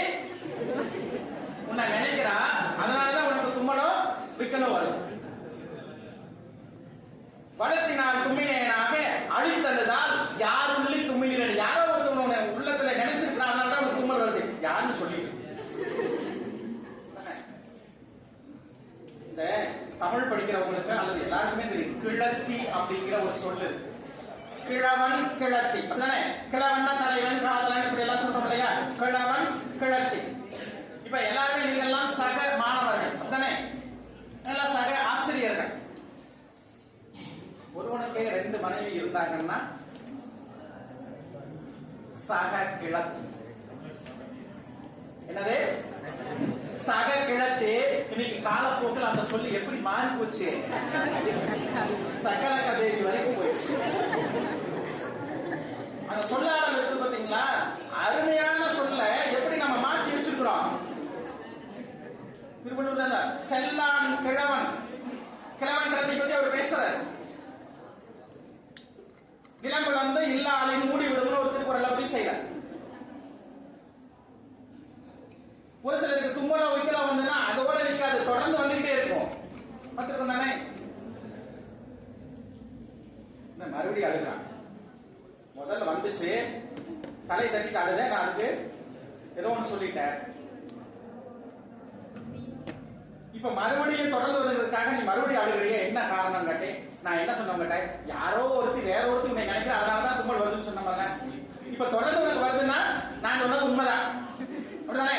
எவ்வளவு ஒருத்தி நினைச்சிருக்கிறது உண்மைதான் என்று. இது ஒரு அழகான காதல் நாடகம். இதுல இருந்து நமக்கு கேள்விகள் கேட்கொள்வது அவ்வளவு ஆர்வமா அதையெல்லாம் நம்ம படிச்சு உள்வாங்கிக்கலாம். மறக்கவே மறக்காது. ஏன்னா நம்ம அதை வாழ்க்கையில நம்ம ஒரு வேலை செயல்படுத்தக்கூடிய காலம் வரும், அப்படிதானே? காதல் இல்லாதவர்கள் யாருமே இல்ல. காதல்னா நான் சொல்றது எதிர் பால் இடத்துல வரக்கூடியது மட்டும் இல்ல, அப்பா அம்மாட்ட இருக்கிறது காதல் தான் தானே? எல்லா நிலைகளிலும் இருக்கிறது காதல் தானே? கடவுளிடத்திலே பக்தி இருக்கக்கூடியதும் காதல் தானே? ஆண்டாள் அப்படித்தானே இருந்தாங்க. ஆண்டாள் பற்றியும் நமக்கு இங்க இருக்கு. மத்தனம் கொட்ட வரிசங்கம் என்றுதான் முத்துடைத்தாம நெடுதாண்ட வந்தத்தில் மைத்துரன் நம்பி மதுசூதரன் வந்தமை கைத்தலம் பற்ற கணா கண்டை தோழி வந்தான் என்னுடைய காதலன் கணவன் என்று சொல்லி ஒவ்வொரு படிநிலையாக திருமணம் நான் அவர்களை செய்து கொள்ளுகிற நிகழ்வை மனக்கண்ணிலே நான் காண்கிறேன் என்று கனவு கண்டு தன்னுடைய தோழி இடத்திலே சொல்லுகிற பாங்கிலே நாச்சியார் திருமொழி எழுதப்பட்டிருக்கிறார். அந்த 80 பாடல்கள் அவ்வளவு அழகாக படிக்கக்கூடிய திருப்பாவையுடைய 30 பாடல்கள். மார்கழி திங்கள் 15 நாளில் நீராடா கோதுமீர் கோதுமையில நீரிடையே சீர்வண்டும் ஆய்வாடி செல்வ செம்மீர்தான் பூர்வே கொடுந்துளில் நந்தகோபன் குமரன் ஏராந்த கண்ணி யசோத இளஞ்சிங்கம் கார்வேடி செங்கன் கதிர்மதியம் போல் முகத்தான் நாராயணனை நமக்கே வரை தருவான் பாரோர் புகழ படிந்தேலோர் என்பாவாய். மார்கழி மாசம் 30 நாளும் இதைய எல்லாருமே வாசல் வாய்ப்பு இருக்குது. கோலம் போடுவோம் இல்லையா? கோலம் போடுறது கூட பின்னாடி போச்சு, நின்றுட்டே போடுற மாதிரி தடியில வச்சு போடுற மாதிரி எல்லாம் வந்துருச்சு. அந்த அப்போ இலக்கணங்கள் தொடர்பு மனிதல் இருந்து அடைமொழி ஒவ்வொரு. இப்ப தைரியநாதர், முன்னாடி சொன்ன தைரியநாதர் என்ற அடைமொழி உடையவர் யாரு? வீரமாமுனிவர் தானே? இப்படி நூலுக்கும் நூல் ஆசிரியர்களுக்கும் அடைமொழியாக சொல்லுகிறேன். 6வது இருந்து 12வது இருக்கக்கூடிய புத்தகத்துல அவ்வளவு தகவல் களஞ்சியமாக கொட்டி கிடக்கிறது. அதை எடுத்து தயவு செய்து புத்தகத்தெல்லாம் இறங்கி போட்டுறாதீங்க. அத மாதிரியான ஒரு மாபாதகம் வேற எதுவுமே இல்லை, சரிங்களா? புத்தகத்தை கடனா கொடுத்துட்டேன், நான் தேர்ட் இயர் போயிட்டு செகண்ட் இயர் படிக்க என்னோட செகண்ட் இயர் புத்தகத்தை கொடுத்துட்டேன்னு சொல்லிடாதீங்க. தயவு செய்து எல்லா புத்தகத்தையும் முழுமையா நீங்களே வைங்க. அவங்கவுங்களுக்கான புத்தகத்தை அவங்கவுங்க வாங்கி அவங்களுக்கும் படிக்கிறதுக்கான வாய்ப்புகளை நாம் உருவாக்கி கொடுக்கணும். ஏன்னா மிகப்பெரிய சொத்தை புத்தகங்களும் அது தருகின்ற அறிவும் அதனால் ஏற்படுகின்ற பொருளாதார வாய்ப்பும் தானே. இப்ப நான் மிகப்பெரிய அறிஞர்கள் என்ன சொல்றாங்கன்னா, புத்தகத்தை நான் கூடவே போறபோது வரபோதெல்லாம் எடுத்துட்டு போறேன், ஆனா நான் படிக்கிறதுங்கிற அவசியம் இல்லை. அப்ப நீங்க படிக்கவே இல்லை, எதுக்காக எல்லா பக்கம் எடுத்துட்டு போறீங்க? அதுக்கு அவர் சொல்றார், இந்த புத்தகங்களை நான் எடுத்து போகின்ற போது இதை படிப்பதற்கான நேரம் இருக்குமோ இருக்காதோ தெரியாது, ஆனால் இந்த புத்தகத்தை எடுத்து செல்கிற போதே இந்த புத்தகத்தை எழுதிய அரிய பெருமக்கள் எல்லாம் என் உடனேயே இருந்து என்னை வழிநடத்துவதை போன்ற ஒரு உணர்வு எனக்குள்ளே தோன்றுவதனால் நான் எந்த காரியத்தை செய்தாலும் நான் சரியாக செய்கிறேன். ஆகவே புத்தகங்களை எல்லாம் நான் எடுத்துக்கொண்டு செல்லுகிறேன். படிப்பதற்கு நேரம் இருக்குமோ இருப்பது அதை பற்றி எனக்கு கவலை இல்லை. யோசிச்சு பாருங்க, புத்தகம் பக்கத்தில் இருந்தாலும் போது நமக்கு ஏற்கனவே நம்ம புரட்டி படிச்சிருக்கக்கூடிய ஞாபகம் நமக்கு இருக்கும். எந்த இடத்துல என்ன செய்தி இருக்கும், என்ன தகவல் இருக்கும், என்ன கருத்து இருக்கும் என்பது நமக்கு தெரியும். 10 முறை 20 முறை நாம் அந்த புத்தகங்களை புரட்டி பார்த்திருப்போம். அப்படி ஒவ்வொன்றையும் ஒரு காதலையை வாசிக்கிற, காதலையை பார்க்கிற அந்த ஆர்வத்தோடு புத்தகத்தை அள்ளி விழுங்கணும். ஒரு நூல் எப்படி ஒரு கோணல் மாடலான மர துண்டை ஒரு தச்சன் ஒரு நூலை, நீளமான ஒரு நூல் இழையை வைத்து எப்படி சரி செய்கிறானோ அப்படி நம்முடைய மனதை, கோணல் மாடலான மனதை, அறியாமல் இருக்கக்கூடிய மனதை, எது நல்லது எது கெட்டது, எது செய்யக்கூடியது எது செய்யக்கூடாது, எது தள்ளக்கூடியது எது தள்ளக்கூடாது, எது கொல்லக்கூடியது எது கொல்லக்கூடாதது என்று தெரியாமல் இருக்கக்கூடிய அறியாமை மனத்திற்கு அதை செதுக்கக்கூடிய, செம்மைப்படுத்தக்கூடியது இந்த நூல்கள், புத்தகங்கள் என்று சொல்றார். ஊசியினுடைய காதுகளிலே நூல் நுழைந்தால், ஊசியினுடைய காதுகளிலே நூல் நுழைந்தால் ஆடையின் கிழிசல்கள் தைக்கப்படும். ஊசியின் காதுகளிலே நூல் நுழைந்தால் ஆடையின் கிழிசல்கள் தைக்கப்படும். நல்ல காதுகளின் வழியாக நூல் நுழைந்தால், நம்ம புத்தகங்கள், நூல்கள், நல்ல காதுகளின் வழியாக நூல் நுழைந்தால் கிழிந்த மனதும் இதயமும் சீர் செய்யப்படும், வாழ்க்கையே தைக்கப்படும் என்று ஒரு கவிஞன் சொல்கிறார். ஆக புத்தகங்களை அப்படி நாம் தேடி தேடி தேடி தேடி பாதுகாத்து பாதுகாத்து வைத்து நாம் படிக்க வேண்டும். அடைமொழியால் குறிக்கப்படுவது. அடுத்து பொருத்தமான பொருள் தேர்வு. நான் முதல்ல சொன்னேன் இல்லையா, முதல் அடி கொடுத்து அடுத்த அடி திருக்குறளுடைய அடுத்த அடி எதுக்கு பொருந்தும்னு சொன்னோம் இல்லையா, அந்த மாதிரி பொருத்தமான பொருள் தேர்வு. பொருத்துகா மாதிரியே கொடுப்பாங்க.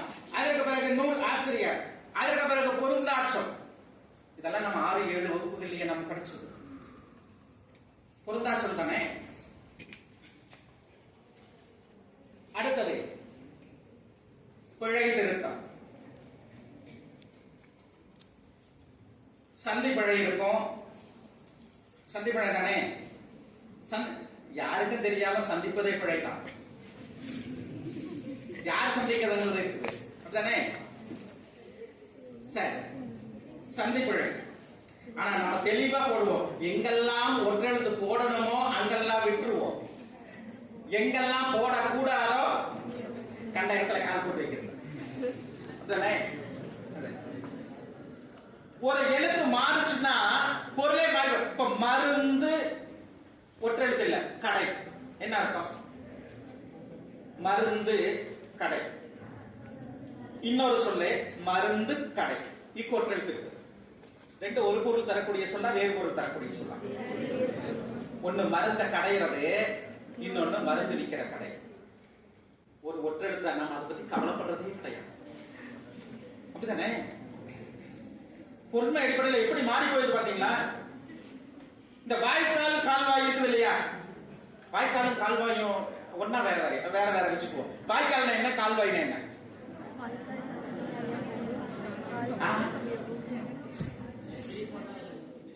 வாய்க்கால் சின்னதா இருக்கு, கால்வாய் பெருசா இருக்கு. இப்போ நம்முடைய பவானி சாகர் அணை இருக்கு, குண்டேரிப்பள்ளம் அணை இருக்கு, அப்படிதானே? போயிருப்பீங்க இல்லையா? இப்போ இந்த அணைகள் எல்லாம் எங்கே கட்டப்பட்டிருக்கும்? மலை முகப்பிலே, நீர்பிடிப்பு பகுதியிலே, நீர் ஓடி சேகரமாகக்கூடிய பகுதியில அந்த அணை பகுதி, அணைக்கட்டு கட்டப்பட்டிருக்கும். இப்போ அணைக்கு நீர் வரக்கூடிய பகுதி ஒண்ணு இருக்கு, அணையிலிருந்து வெளியேறி பாசனத்துக்கு போகக்கூடிய பகுதின்னு ஒண்ணு இருக்கு. அணைக்கு நீர் வரக்கூடியது மேல மழை பெய்தால் மழைக்காடுகளின் வழியாக, மழைக்காடுகள் என்ற ஒன்று இருக்கிறது, நீங்கள் தேடி பாருங்க. அந்த மழைக்காடுகள் நீரை உள்ளே வாங்கி வைத்திருந்து அதற்கு பிறகு சுனையாக, ஊற்றாக, சிற்றோடைகளாக கொண்டு அணையிலே சேகரமாகும். அங்கே கொண்டு சேகரித்து வைக்கும். இப்போ அணைக்கு வரக்கூடிய அந்த பகுதி பேர் கொடி கால்னு பேர். கால். அப்போ கால் வழியாக மலையிலே இருந்து, மழை பெய்து மலையிலே இருந்து ஓடி வருகிற நீர் அணைக்கு வருது. கால் வழியாக ஓடி வருது. கால் வழியாக ஓடி வாய் வழியாக புகுந்து அணையிலே சேகரமானால் கால்வாய். அணையிலே இருந்து பாசனத்துக்கு போகும் இல்லையா, அணையினுடைய வாயிலே இருந்து வெளியேறி கால் வழியாக ஓடி பாசனத்துக்கு சென்றால் அது வாய்க்கால். யோசிச்சு பாருங்க. அந்த சொல்லாடலாம் நாம் இப்படி பயன்படுத்திட்டு இருக்கோம். இந்த நல்ல பழைய என்ன சொல்லிட்டு இருக்கிறான், எவனாவது ஒருத்தர் ரோட்ல அடிபட்டு கிடக்குறான்னு வச்சுக்கோ, நான் போய் எட்டி பார்த்து சொல்ல, யாரு பத்த பிள்ளைய தெரியல, நல்ல அடி. இது நல்லா யோசிச்சு சொல்லி பாரு, நல்ல அடியாது. அவ மோசமா சாகராலும் கடி விட்டு கிடப்ப. நாம என்ன சொல்றோம், நல்ல அடின்னு சொல்லிட்டு இருக்கோம். இவர் எங்க பழைய வாத்தியார். யோசிச்சு பாருங்க, பழையங்கிற அடைமொழி எப்படி பயன்படுத்துறாங்க. வாத்தியார் பழசாகி போயிட்டாரு, நீ வேணா வாஷ் பண்ணி வச்சுக்க, அப்படிதான் அர்த்தம். பழைய சொல்லலாமா? எனக்கு இப்படி சொல்லி பாருங்க, எங்க பழைய அப்பா போறாரு. எவ்வளவு மோசமாக இருக்குமோ, அப்படித்தானே? அந்த அடைமொழிகள் அதனுடைய இது புரியாமையே நாம பயன்படுத்திட்டு இருக்கிறோம். இதெல்லாம் இங்க கேட்கிறாங்க, அடைமொழி இல்ல வருது. சரிங்களா? அந்த சந்தி பிழை சொன்னோம் இல்லையா? பிழை திருத்தம், பிறமொழி சொல்லிலிருந்து தமிழ் சொல்லாக்குவது. அதே மாதிரி ஆங்கிலத்தில இருந்து தமிழாக்குவது, ஆங்கிலத்தில இருந்து தமிழாக்குவது. ஸ்டேப்லர் என்னங்கம்மா தமிழ்ல? ஸ்டேப்லர். நமக்கு பொருள் தெரிஞ்சது எந்த மொழியா என்ன நமக்கு என்ன தானே?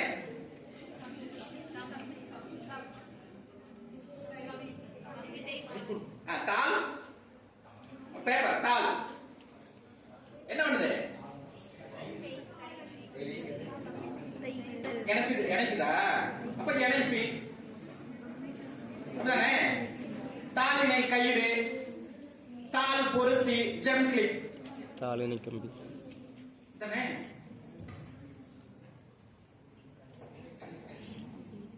ஆங்கிலத்துல இருந்து தமிழ் சொல்லாக்குறது நிறைய கலை சொல் அகராதிகளை பத்தி நமக்கு கேட்கிறாங்க. இதுல கிட்டத்தட்ட 3 கேள்விகள் ஆங்கில சொல்லுக்கு நேரான தமிழ் சொல்லை உருவாக்கணும். இப்போ மோட்டல், இது கேட்ட கேள்விமா. மோட்டல் அப்படிங்கிற ஒரு சொல்லு, மோட்டல்ங்கிற சொல்லு. ஹோட்டல் தெரியும், ஹோட்டல் என்ன? மோட்டல். ஹோட்டல்னா நம்ம வீட்ல இருந்து, ஹோம்ல இருந்து, ஹவுஸ்ல இருந்து வச்சுக்குவோம், போய் உட்காந்து சாப்பிட்டா அது பேர் ஹோட்டலா? மோட்டார்ல போறவன், பஸ்ல போறவன், நெடுந்தூர பிரயாணம் போறவன் ஏதாவது ஒரு இடத்துல நிறுத்துவான், பார்த்துருக்கீங்களா? இடையில சாப்பிட்டு 10 நிமிஷம் நிக்க எல்லாரும் போய் சாப்பிட்டு வந்துருங்க. அங்க பாருங்க, அந்த மாதிரி இருக்கிறத மோட்டல்னு போட்டுருக்கான்.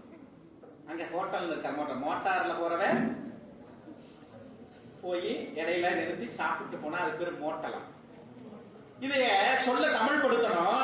அப்பொழுது தமிழ் வளர்ச்சித்துறையினுடைய இணை இயக்குநராக இருந்த கோ முத்துப்பிள்ளை அவர்கள் உந்து உலாவினர் உணவகம்னு தமிழ் படுத்துறார். உந்து உலாவினர் உணவகம். அதற்கு பிறகு அவருக்கு அடுத்தபடியாக வந்த வா சுப்பையான்னு சொல்லக்கூடிய தமிழ் வளர்ச்சித்துறையினுடைய இணை இயக்குனர், இது கூட இன்னும் கொஞ்சம் நீளமா இருக்குது, இன்னும் கொஞ்சம் உந்து உணவகம்னு வைக்கிறார். வா சுப்பையா மோட்டல் என்கிற சொல்லுக்கு எந்த தமிழ் சொல்லை முன்வைக்கிறார்னு ஒரு கேள்வி கேட்டிருந்தாங்க. வா சுப்பையான்னு சொல்லக்கூடிய தமிழ் வளர்ச்சித்துறையினுடைய இணை இயக்குநராக இருந்த அவர்கள் உந்துலாவினர் உணவகம் என்று கோ முத்துப்பிள்ளை அவர்கள் மொழிபெயர்த்த அந்த சொல்லை இவங்க இன்னும் சுருக்கி உந்து உணவகம்னு வைக்கிறார். அப்போ பிற மொழியிலிருந்து தமிழ் படுத்துவது, ஆங்கிலத்தில இருந்து தமிழ் படுத்துவது, இதெல்லாமே அந்த இதுல வருது. அடுத்தது ஒலி வேறுபாடு. ரா ரா, ழா லா லா. புரியுதுங்களா? நிறைய இதெல்லாம் 12வது எல்லாம் வந்து வாய்மொழி தேர்வுன்னு வச்சிருப்பாங்க. இருந்ததானே? அது வகுப்புல நடத்துனாங்களான்னு தெரியல. இல்ல, கொரோனா பேட்ச். அது எவ்வளவு அழகா சொல்றாரு, நாங்கெல்லாம் கொரோனா பேட்ச். அப்படிதான் மாணவர்கள். நன்றி. அப்போ அந்த வாய்மொழி தேர்வுல என்ன பண்ணுவாங்க அப்படின்னா, அடுக்கு மொழியில பேசணும். இந்த ஒலி வேறுபாடு சரியா வர்ற மாதிரி அந்த எழுத்துக்களை உச்சரிக்கணும். மலை மேல் மழை பெய்து பள்ளத்தில் வெள்ளம் ஓடியது சொல்லிருப்பாங்கல்ல. ஓடுற நரியில ஆமா, யாரு தச்ச சட்டை இது? சொல்ல சொன்னா செத்த சட்டைங்க, தச்ச சட்டைங்க. கும்பகோணம் கும்பேஸ்வரர் குளத்தருகே குதூகலமாய் குதித்து கும்மாளமிட்டு கூத்தாடிய குட்டி குரங்கை குரங்காட்டி குப்பன் குச்சியால் குரூரமாய் குத்த, குரங்காட்டி குப்பனில் குச்சியால் குரூரமாய் குத்துப்பட்ட குட்டி குரங்கு குபைர் என்று குளத்தில் குளித்த குருக்களின் குடுமை மேல் குதித்தது. எங்க வாத்தியார் சொல்வார், சொல்றாங்க.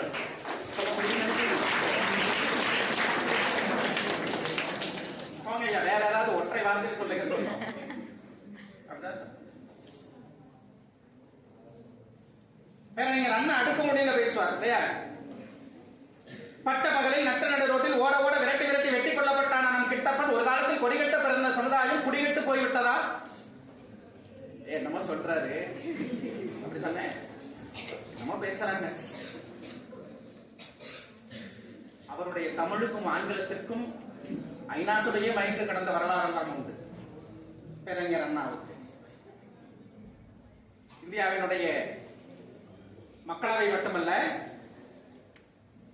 உலகம் முழுவதும் அவரை கொண்டாடக்கூடியவர்கள் இருக்கிறார்.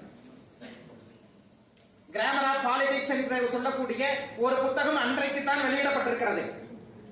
அன்றைக்கெல்லாம் ஒரு புத்தகத்தை வெளியிடணும் அப்படின்னு சொன்னா 1000 நடைமுறைகள். முதலிலேயே அந்த புத்தகத்தை அச்சிட்டு எல்லா நூலகங்களும், உலகம் முழுவதும் இருக்கக்கூடிய எல்லா நூலகங்களுக்கும் கொண்டு போய் சேர்ந்த பிறகுதான் புத்தக வெளியீட்டு விழா நடத்த வேண்டும். புத்தக வெளியீட்டு விழா நடத்துகிற அன்றே அத்தனை நூலகங்களிலேயும் வாசகர்களுக்கு அந்த நூல் கிடைக்க வேண்டும். சென்னைக்கு அன்றைய பாரத பிரதமர், முதல் பிரதமர் ஜவஹர்லால் நேரு அவர்கள் இங்கே வந்திருக்காங்க. அவர் கேட்கிறார், அன்னைக்கு தான் வந்து அந்த நிகழ்ச்சியில பார்க்கிறாரு, தொலைக்காட்சியில இந்த புத்தகம் வெளியீட்டு காட்சி லைவா ஓடிட்டு இருக்குது, பாரு இந்த புத்தகம் வெளியிடப்பட்டிருக்கிறது, எனக்கு வேணும், இப்பவே வேணும் அப்படின்னு சொல்லி தன்னுடைய உதவியாளர்களிடத்துல கேட்கிறாரு. உடனே பிரதமர் கேட்டிருக்காரு. உடனடியே எல்லாரும் ஓடுறாங்க, எல்லா நூலகத்துக்கு போறாங்க, எங்க இருக்கும் எங்க இருக்கும் எங்க இருக்குன்னு சொல்லிட்டு கடைசியா கன்னிமரா நூலகத்துக்கு போறாங்க. அந்த கன்னிமரா நூலகத்துல இந்த புத்தகம் கிடைக்கும் என்று சொல்லி தகவல் கிடைக்கிறது. உடனடியாக அங்க இருக்கக்கூடிய அந்த அலுவலகத்திற்கு ஓடுகிறார்கள். போய் பாரத பிரதமர் இங்கே வந்திருக்கிறார், அவருக்கு இந்த நூல் தேவைப்படுகிறது, கிராமர் ஆஃப் பாலிடிக்ஸ் என்று சொல்லக்கூடிய இந்த நூல் தேவைப்படுகிறது, உடனடியாக எங்களுக்கு வேண்டும், எடுத்து கொடுங்கள் என்று சொல்லும்போது உடனடியாக அந்த பதிவேட்டை புரட்டி பார்க்கிறார்கள். யாரோ ஒருவர் இந்த புத்தகத்தை எடுத்து சென்று விட்டார். ஐயோ, யார் எடுத்து சென்றது? அவருடைய தொலைபேசியை அல்லது முகவரி எண்ணை கொடுங்கள், முகவரியை கொடுங்கள், நாங்கள் உடனடியாக போய் வாங்கிக் கொண்டு பிரதமரிடத்தில் இந்த நூலை ஒப்படைக்க வேண்டும். இருங்கள் பார்த்துல எடுத்து பார்த்தால் அங்கே இருக்கிறது CN அண்ணாதுரை என்று கையெழுத்து இருக்கு. அன்றைக்கு வந்த ஒரு புத்தகத்தை, அரசியல் தொடர்பான ஒரு புத்தகத்தை பாரத பிரதமர் அப்பொழுதுதான் தேடுகிற ஒரு புத்தகத்தை அதற்கு முன்னரே எடுத்து சென்று வாசிக்கிற ஒரு மிகச்சிறந்த ஒரு மேதையாக இருந்தவர் பேரறிஞர் அண்ணா அவர்கள்.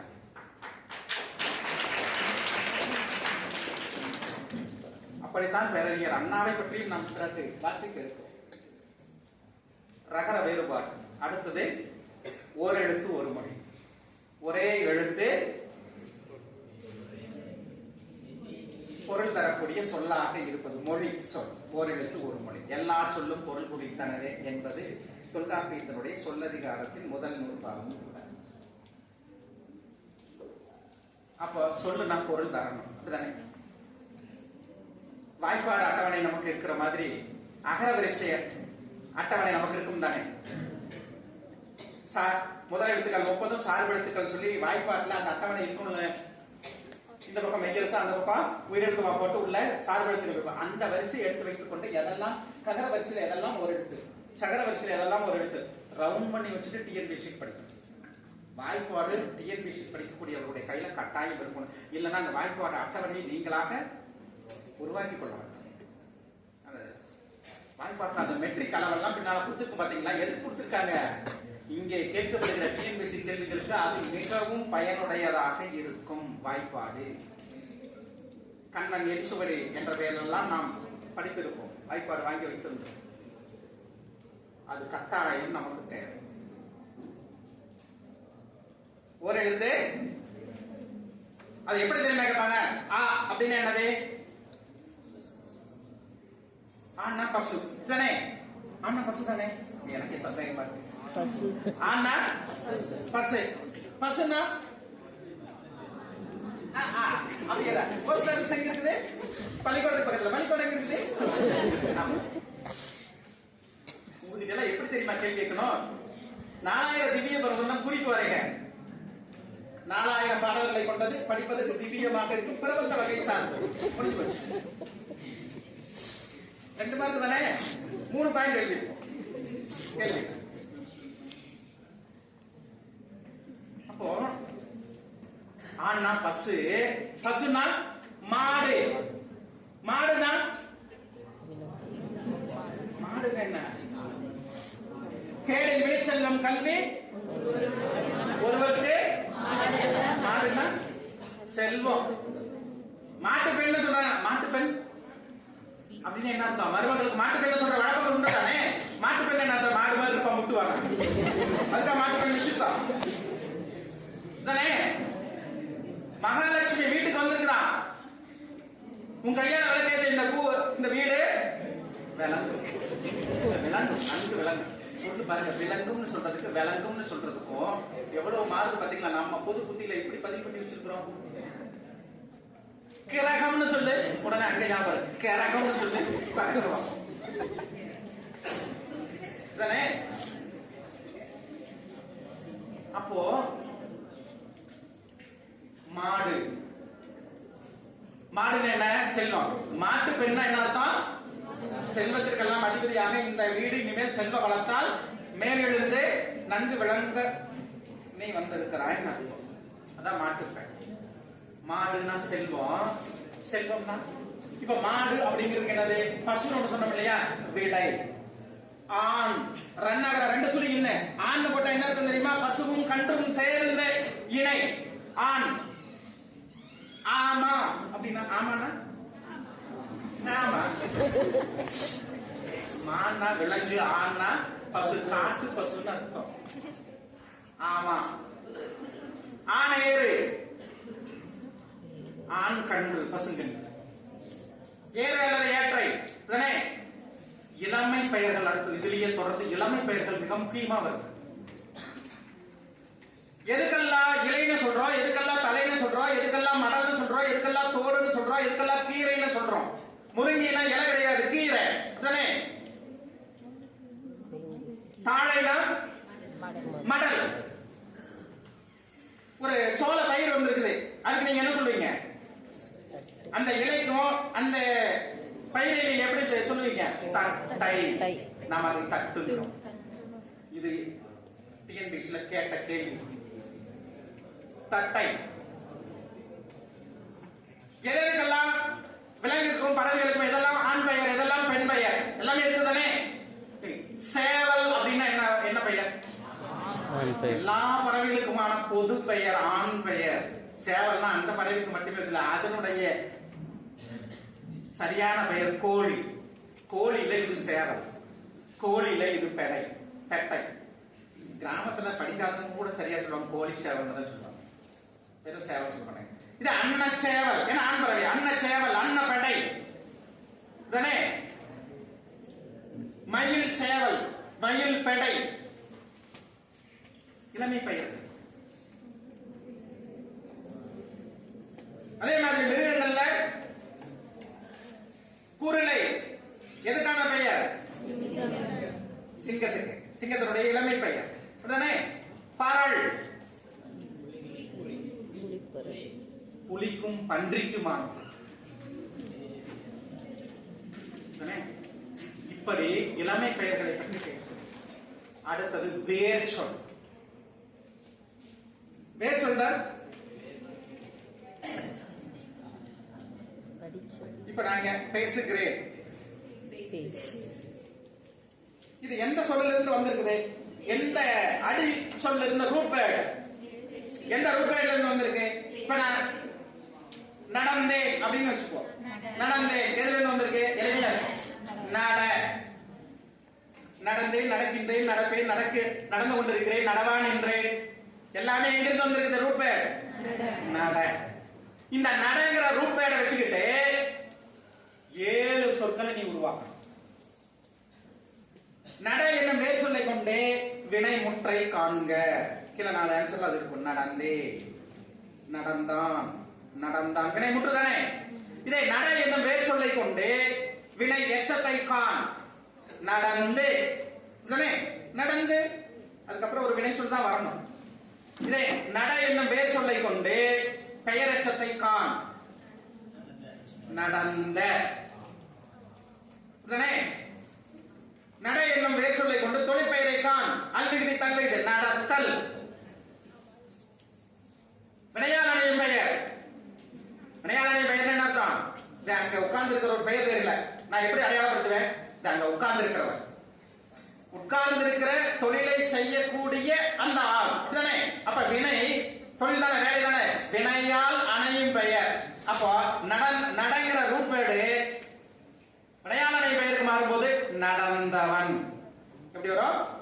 நடனம். இது இலக்கியங்கள் வரும்போது நடந்தாரை, செத்தாரை துஞ்சினார் என்ப. செத்தாரைனா செத்தவனைன்னு அர்த்தம். அந்த இடத்துல வினையானையும் பெயர். இதை வேங்கோல் வினைவிட்டாங்க மாறும்போது நடங்கிறது நடக்க. இதே ஈறுகெட்ட எதிர்மறை பெயரச்சமாக மாறுகிற போது நடவா குதிரை. ஈறுகெட்ட எதிர்மறை வினையச்சமாக வரும்போது நடவா நின்றான். புரியுது இல்லைங்களா? இப்ப ஈறுகெட்ட எதிர்மறை பெயரச்சம் என்ன? ஈறு கெட்டு போச்சு, பல் விழுந்துச்சுப்போ, அவ்வளவுதான். அப்படியா இருக்கா? அப்போ இதெல்லாம் நம்ம கீழ் வகுப்புல 12வது வரைக்கும் எல்லாத்தையும் படிச்சுட்டு தான் வந்துருக்கிறோம். இதுல இருந்துதான் நமக்கு கேள்விகள் வரப்போகிறது.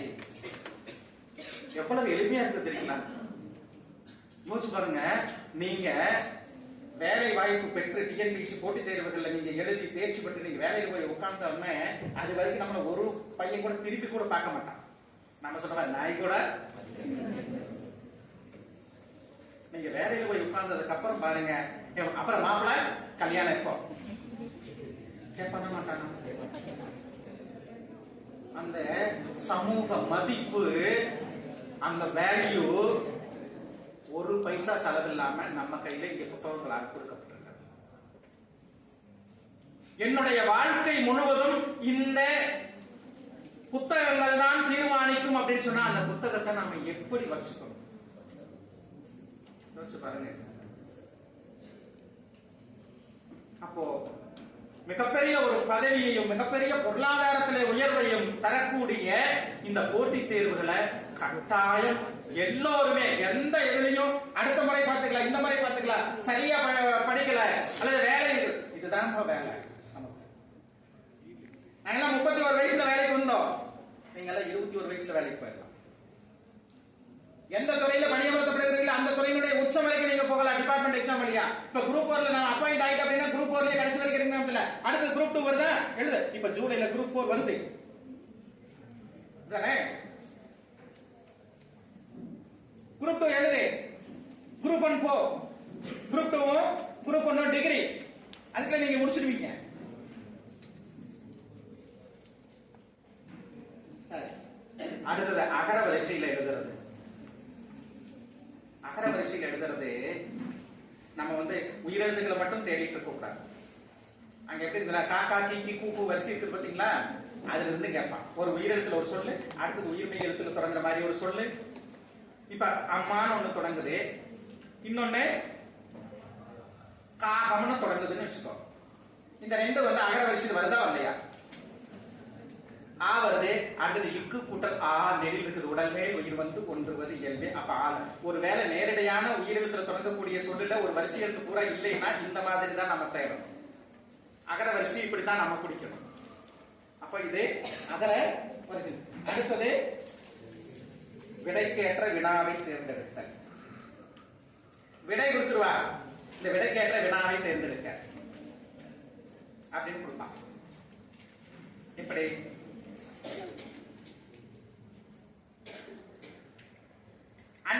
பண்பின் தலைப்பிரியா சொல் எது? அதுலயே அந்த திருக்குறளையே மேல இருக்கும் விடை. அதை 4 என்று கீழே கொடுப்பான். சரிங்களா? அதுல நாம முதல்ல ஒண்ணு சொன்ன பாத்தீங்களா? இந்த திருக்காவலூர் கலம்பகத்தை இவர்களில் யார் எழுதாதவர் எழுதவில்லைன்னு கேட்டாலே அந்த மாதிரி மாத்தி மாத்தி கூட கேட்டு இது பண்ணுவாங்க. கேள்விகளை 1க்கு 2 முறை படிக்கணும். கீழே இருக்கிற 4 விடைகளை வச்சுக்கிட்டு தான் கேள்வி என்ன கேட்கிறாங்கன்னு முடிவு பண்ணணும். அந்த அடுத்து வாக்கிய வகை. மொத்தம் எத்தனை இருக்கு வாக்கிய வகை? செய்தி வாக்கியம், தனி வாக்கியம், தன்வினை வாக்கியம், பிறவினை வாக்கியம், செய்வினை வாக்கியம், செயற்பாட்டு வினை வாக்கியம், சொல்லுங்க, கலவை வாக்கியம், தொடர் வாக்கியம், எல்லா வாக்கியங்களும் இருக்குது. அப்படிதானே? தன்வினை வாக்கியம் என்ன? நான் பசங்களை சொல்ல, தன்வினை தன்வினை தன்னை சுடும். செய்வினை அடுத்தவனுக்கு வைக்கிறது. அப்படிதானே? செய்வினை வாக்கியத்துல ஒரு பொருள் வருதுன்னா அது அடுத்தவர்களுக்கு பயன்படுற மாதிரி இருக்கு, அதை செய்யறவர்களுக்கு பயன்படாது. அதான் செய்வினை வாக்கியம். தன்வினை வாக்கியத்துல வரக்கூடியதுன்னா இப்போ தம்பி சொல்லி இவர் தேர்வு எழுதினார். எதுக்கு எழுதுறாரு? நான் நல்லா இருக்கணும், நான் வேலைக்கு போகணும். இது யாருக்குரியது? இந்த பொருள் யாருக்கு மட்டுமே சார்ந்தது? தன்வினை. புரியுது இல்லைங்களா? அப்ப இந்த மாதிரி ஒரு சில சின்ன சின்ன விஷயங்களை எல்லாம் ஞாபகம் வச்சுக்கிட்டு அந்த வாக்கிய வகைகளை முழுமையா நம்ம பண்ணணும். மொத்தம் இந்த 15 வகைகள்ல ஒரு வாக்கியம், விளைவு வாக்கியம், இப்படி நிறைய இருக்கு, 15 இருக்குது. அந்த வாக்கியங்கள்ல இருந்து கட்டாயம் 3 கேள்விகள் உண்டு வாக்கிய வகைகள். அடுத்தது உவமையை பொருளோடு பொருத்துதல். உவமை பொருளோடு பொருத்துதல்னா உள்ளங்கை நெல்லிக்கனி, உவமை உணர்த்தும் பொருள் எது? கீழே கொடுத்திருப்பான். குழப்பம், பயம், தெளிவு, சுவை. என்ன ஆன்சர்? தெளிவு. நான் எளிமையா சொல்றேன், அவ்வளவுதானே? தமிழ்ல இருந்து ஒரு வினா சொல்றேன். நீதிதேவன் மயக்கம் என்னும் நூலை யாத்தவர் யார்? ஆன்சர் நான் முத்துசாமி, இந்திரா பார்த்தசாரதி, அறிஞர் அண்ணா, கலைஞர் மு கருணாநிதி. அறிஞர் அண்ணா. நீங்க டிஎன்பிஎஸ்சிக்கு முழு தயாரிப்போட இருக்கீங்க. இன்னும் கொஞ்சம் கொஞ்சம் பயிற்சி இருந்ததுனால் போதும். சுடு என்னும் வேர் சொல்லின் தொழிற்பெயரை காண்க. மேலேயே இருக்கு. சுடு என்னும் வேர் சொல்லின் தொழிற்பெயரை காண்க. அதுக்கு ஆன்சர் 4 ஆன்சர் கொடுத்திருக்கா. சுட்ட, சூடு, சுட்டான், சுடுதல். இவ்வளவுதான். இதுதான் கொஸ்டின் பேட்டர். சரிங்களா? அதுலயே தொடர்ச்சியா இன்னொரு கொஸ்டின் கொடுத்திருக்கா. அழி என்னும் வேர் சொல்லின் வினையச்சத்தை காண். மேல ஃபர்ஸ்ட் டாப் இருப்பாரு. அழி என்னும் வேர் சொல்லின் வினையச்சத்தை காண். அழி. இதுக்கு 4 ஆன்சர் தேவையில்லை. சொல்லுங்க. அழி அப்படிங்கிறதுக்கு வேர் சொல்லுக்கு வினையச்சம் என்ன? அழித்து. அப்படிதானே? அழித்து முடித்தான். வினைச்சொல் தானே பின்னால வருது. அப்ப வினையை கொண்டு முடிகிற எச்சம் இப்படித்தாம வருது. சரிங்களா? ரொம்ப எளிமையாக இருக்கக்கூடியது. அடுத்தது பாருங்க. இலக்கண குறிப்பு. உரை நிலம் என்பதன் சரியான இலக்கண குறிப்பை தேர்க. உரை நிலம். 4 ஆன்சர் என்ன கொடுத்திருக்கா தெரியுமா? வினையச்சம், வினைத்தொகை, உயிரிழ விடை, ஆகுபெயர். 3 காலத்துக்கு பொருந்தி வருது. உறைந்த, உரைகின்ற, உறையும். அப்ப என்னது? ஊறுகாய். அதைவே காலகாலத்துக்கு சொல்லி தீத்தே போட்டோம். அதானே ஊறுகாய. இது ஒண்ணு கேட்டுக்கமா. இந்த ஊறுகாயை எப்படி சாப்பிடணும்? அது சாப்பிடறதா? தேனை. இதுக்கு பேர் என்ன தெரியுமா? மாந்துதல்னு பேர். இந்த சொல்லு இரு மாந்திருந்தான் சொல்றோம் இல்லையா? மாந்துதல். இது தேனுக்கு இலக்கியங்கள் என்ன சொல்ல தெரியுமா? என்னது? மது. ஏன் அப்படின்னா இவ்வளவு குடிச்சிட்டீங்கன்னா என்ன ஆகும்? பிராந்தி சாராயத்தை விட போதை அதிகமாகும். அதுக்காக இவ்வளவு குடிச்சலேன்னு நீங்க தான் அவ்வளவுதான். மது, கல், நரவு இதெல்லாம் தேனுக்கு சொல்லக்கூடிய இலக்கிய சொற்கள். சரி. அப்போ இது போன்ற கேள்விகள் தான் ரொம்ப எளிமையாகத்தான் இருக்கக்கூடியது. அடுத்து தொடை நயங்கள். எதுகை, மோனை, முரண், இயைபு. வானரங்கள் கனி கொடுத்து மந்தியோடு கொஞ்சம், மந்தி சிந்து கனிகளுக்கு வான்கவிகள் கெஞ்சும். பாட்டு நமக்கு தெரியும். செந்தமிழ் நாடெனும் போதினிலே இப்ப தேய்மந்து பாய்ந்தது காதினிலே, எங்கள் தந்தையர் நாடு என்ற பேச்சினிலே இயைபு. அங்க இருக்கு இயைபு தொடை தானே. அப்போ எதுகை, மோனை, முரண், இயைபு, அளவடை இது எல்லாத்தையும் நம்ம பார்க்கணும். இதுல இருந்து 5 வினாக்கள் இருக்கு. ஏன்னா ஒண்ணு உங்களுக்கு மாடலுக்கு உங்களுடைய தமிழ் மொழித்துறை தலைவர் இளங்கோவன் அவர்களுக்கு கொடுத்துட்டு போற தேவைப்பட்டவர்கள் இதை காப்பி எடுத்துக்கங்க. சரியா? காப்பி எடுத்து இப்படித்தான் வரும் அப்படிங்கறத நீங்க பாத்துக்கங்க. இப்ப முன்பகுதி எல்லாமே கொஞ்சம் மாறிடுச்சு. இது பழைய வினாத்தாள்ங்கிறதுனால இந்த மாதிரி இருக்கு. ஆனா வினா வடிவமைப்பு அப்படிங்கிறது அப்படித்தான். அடுத்தது பாருங்க. பிரித்து சேர்த்தெழுதல். பிரித்தெழுதல், சேர்த்தெழுதல். பிரிக்கிறது நம்ம தான் புரட்சி படிக்கிறோம். ஆமா, பிரிக்கிறது மகாபாவம். ஒரு சொல்ல கொடுத்து பிரிக்க சொன்னா பிரிக்கிறது மகாபாவம். பாகற்காய் எப்படி பிரிக்கலாம்? முன்னகிட்ட கேட்ட பாகற்காய் எப்படி பிரிக்கலாம்? ஐயா ஒரு அருவமனை கொண்டு வந்து அதோட விட்டுற வேண்டியதுதான். என்ன பாகற்காய் எப்படி பிரிக்கலாம்?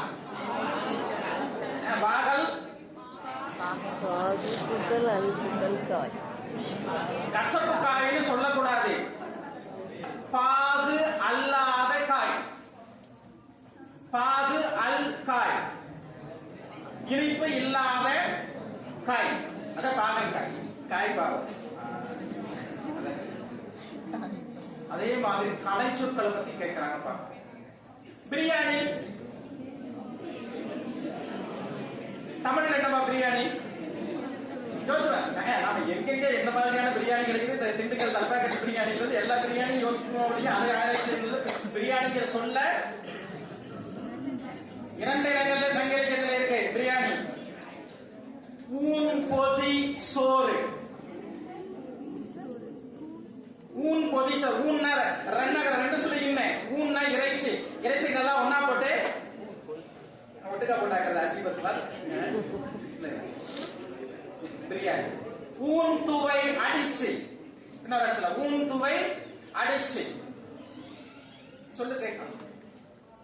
பாரதி எவ்வளவு சொல்ற காதல்னா என்ன, எப்படிப்பட்ட தன்மை உடையதுங்கிறத அழகா 2 சொல்லலாம். அனல் சுவை அமுது.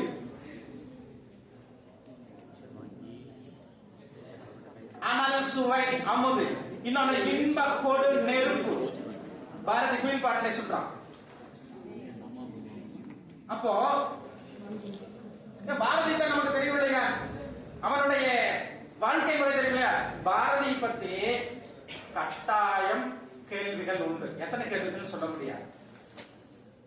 2க்கு மேற்பட்ட கேள்விகள் பாரதி பத்தி வரும்.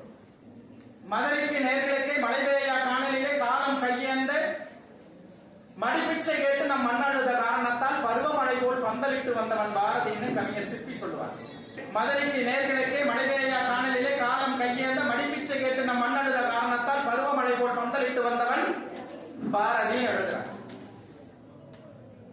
ஆனா அவன் எப்படி செத்தான் கேள்வி இருக்கு. எப்படி செத்தான்?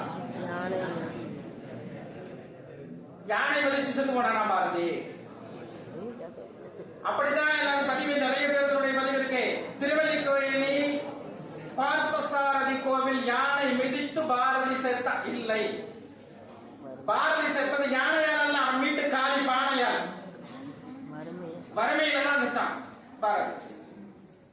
ஆனா பின்னால வந்த கவிஞர்கள் கூட பாரதியே எழுதினா எப்படி இருக்குமோ அப்படி எழுதி போயிட்டா. எப்படி எழுதுறான்னா, எல்லோருக்கும் யமன் எருமை மேல் வந்தான், நான் தேசியம் பாடிய மகாகவி அல்லவா, ஆகவே எனக்கு யமன் யானை மேல் வந்தான்.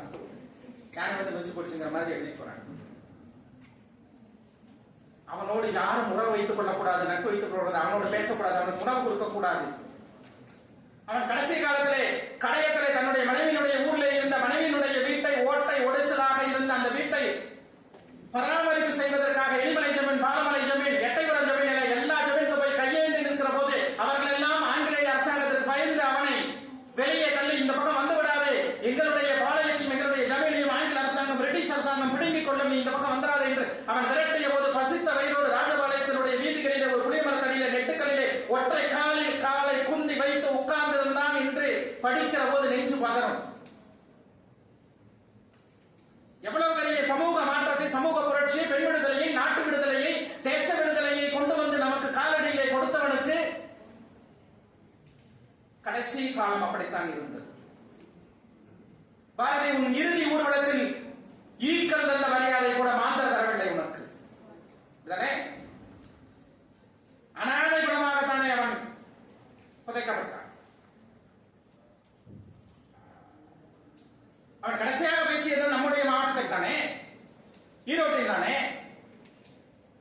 கருங்கல்பாளையம் நூலகத்திலே வாசகர்கள் தங்கப்பெருமாள் பிள்ளை ஏற்பாடு செய்திருந்த ரகசிய கூட்டத்திலே பாரதி கலந்து கொள்கிறான். சாதுசு யோகியார் அவரை அழைத்து வருவதற்காக ரயிலடிக்கு போகிறார். அவர் இந்த டர்பன் வச்சிருப்பார் இல்லையா, மேல தலைப்பாக வச்சிருப்பார் இல்லையா, அதுக்கு மட்டும் 2 மணி நேரம் செலவு பண்ணுவார். ஒப்பனை போட்டுட்டு வெளியில் வருவார். தன்னுடைய உருவத்தை அப்படியே கம்பீரமா காட்டணும். இதை பார்த்துதான் எல்லோரும் எழுச்சியோடு வருவார். பாரதி பாட்டுக்கு ஒரு மாட்டு வண்டி முடிச்சு 2 மணி நேரம் செலவு பண்ணி கருங்கல் படைக்கு வந்து சேர்ந்த ரயில் அடியிலிருந்து ஈரோடு சந்திப்பில் இருந்து சாதுசு யோகியார் திரும்பி வந்து, சாதுசு யோகியாரும் தங்கபெருமாள் பிள்ளையினுடைய சகோதரர், அவருடைய பேர் பாரதி. பாரதி திரும்பி வந்து, பாரதி வரவே இல்லை, ரயில் வந்து விட்டது, போய்விட்டது. உடனே பக்கத்தில் வந்து திடீர்னு முன்னாடி குதிச்சு, யாரடா வரவில்லை, பாரடா பாரதி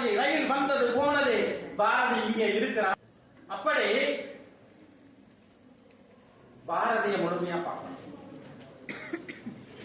பாரதிதாசனை முழுமையா பார்க்கணும். அடுத்தது திருக்குறள் முதலான நீதி நூல்கள். திருக்குறள் பத்தி பேசிட்டோம். நாளடியார் தொடங்கி கடைசியாக இருக்கக்கூடிய 18வது நூல் வரைக்கும் திணைமாலை 150 என்ற ஒரு நூல். அது அழகா ஒரு இது சுனைவாய் சிறுநீரை எய்தாதென்று இனிதுண்ண வேண்டி பிணைமாத்தன் கள்ளத்தின் ஊற்றும் சுரம் என்ற காதலர் உள்ளம் படர்ந்த நெறி. காதல் எப்படி இருக்கணுங்கிறது இது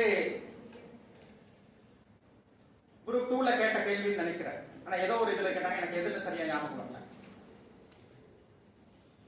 காதலர்கள் எப்படின்னா ஒரு ஆண்மானம் பெண்மானம் வாழை நிலத்துல தண்ணி கிடைக்காம அங்கங்க ஓடி வந்து கொண்டிருக்கிறது, ஒரு சின்ன குளம்படி தாரையில நீர் இருக்கிறது, ஒரு மானினுடைய தாகத்தை தீர்ப்பதற்கு கூட போதாது. அது என்ன பண்ணுதா, ஆண்மான் நினைக்குதா நம்ம குடிச்சோம்னா பெண்மானுக்கு கிடைக்காது அப்படின்னு நினைக்குதா. சரி, ஒருவேளை நாம குடிக்காம பெண்மான குடிக்க சொன்னோம்னா நீங்க குடிங்கன்னு சொல்லி அது குடிக்காது, இது குடிக்கிற மாதிரி வாய் வச்சு கள்ளத்தனமா நடிக்குதா, அது உண்மை நினைச்சிட்டு பெண்மான் குடிச்சிருச்சான்.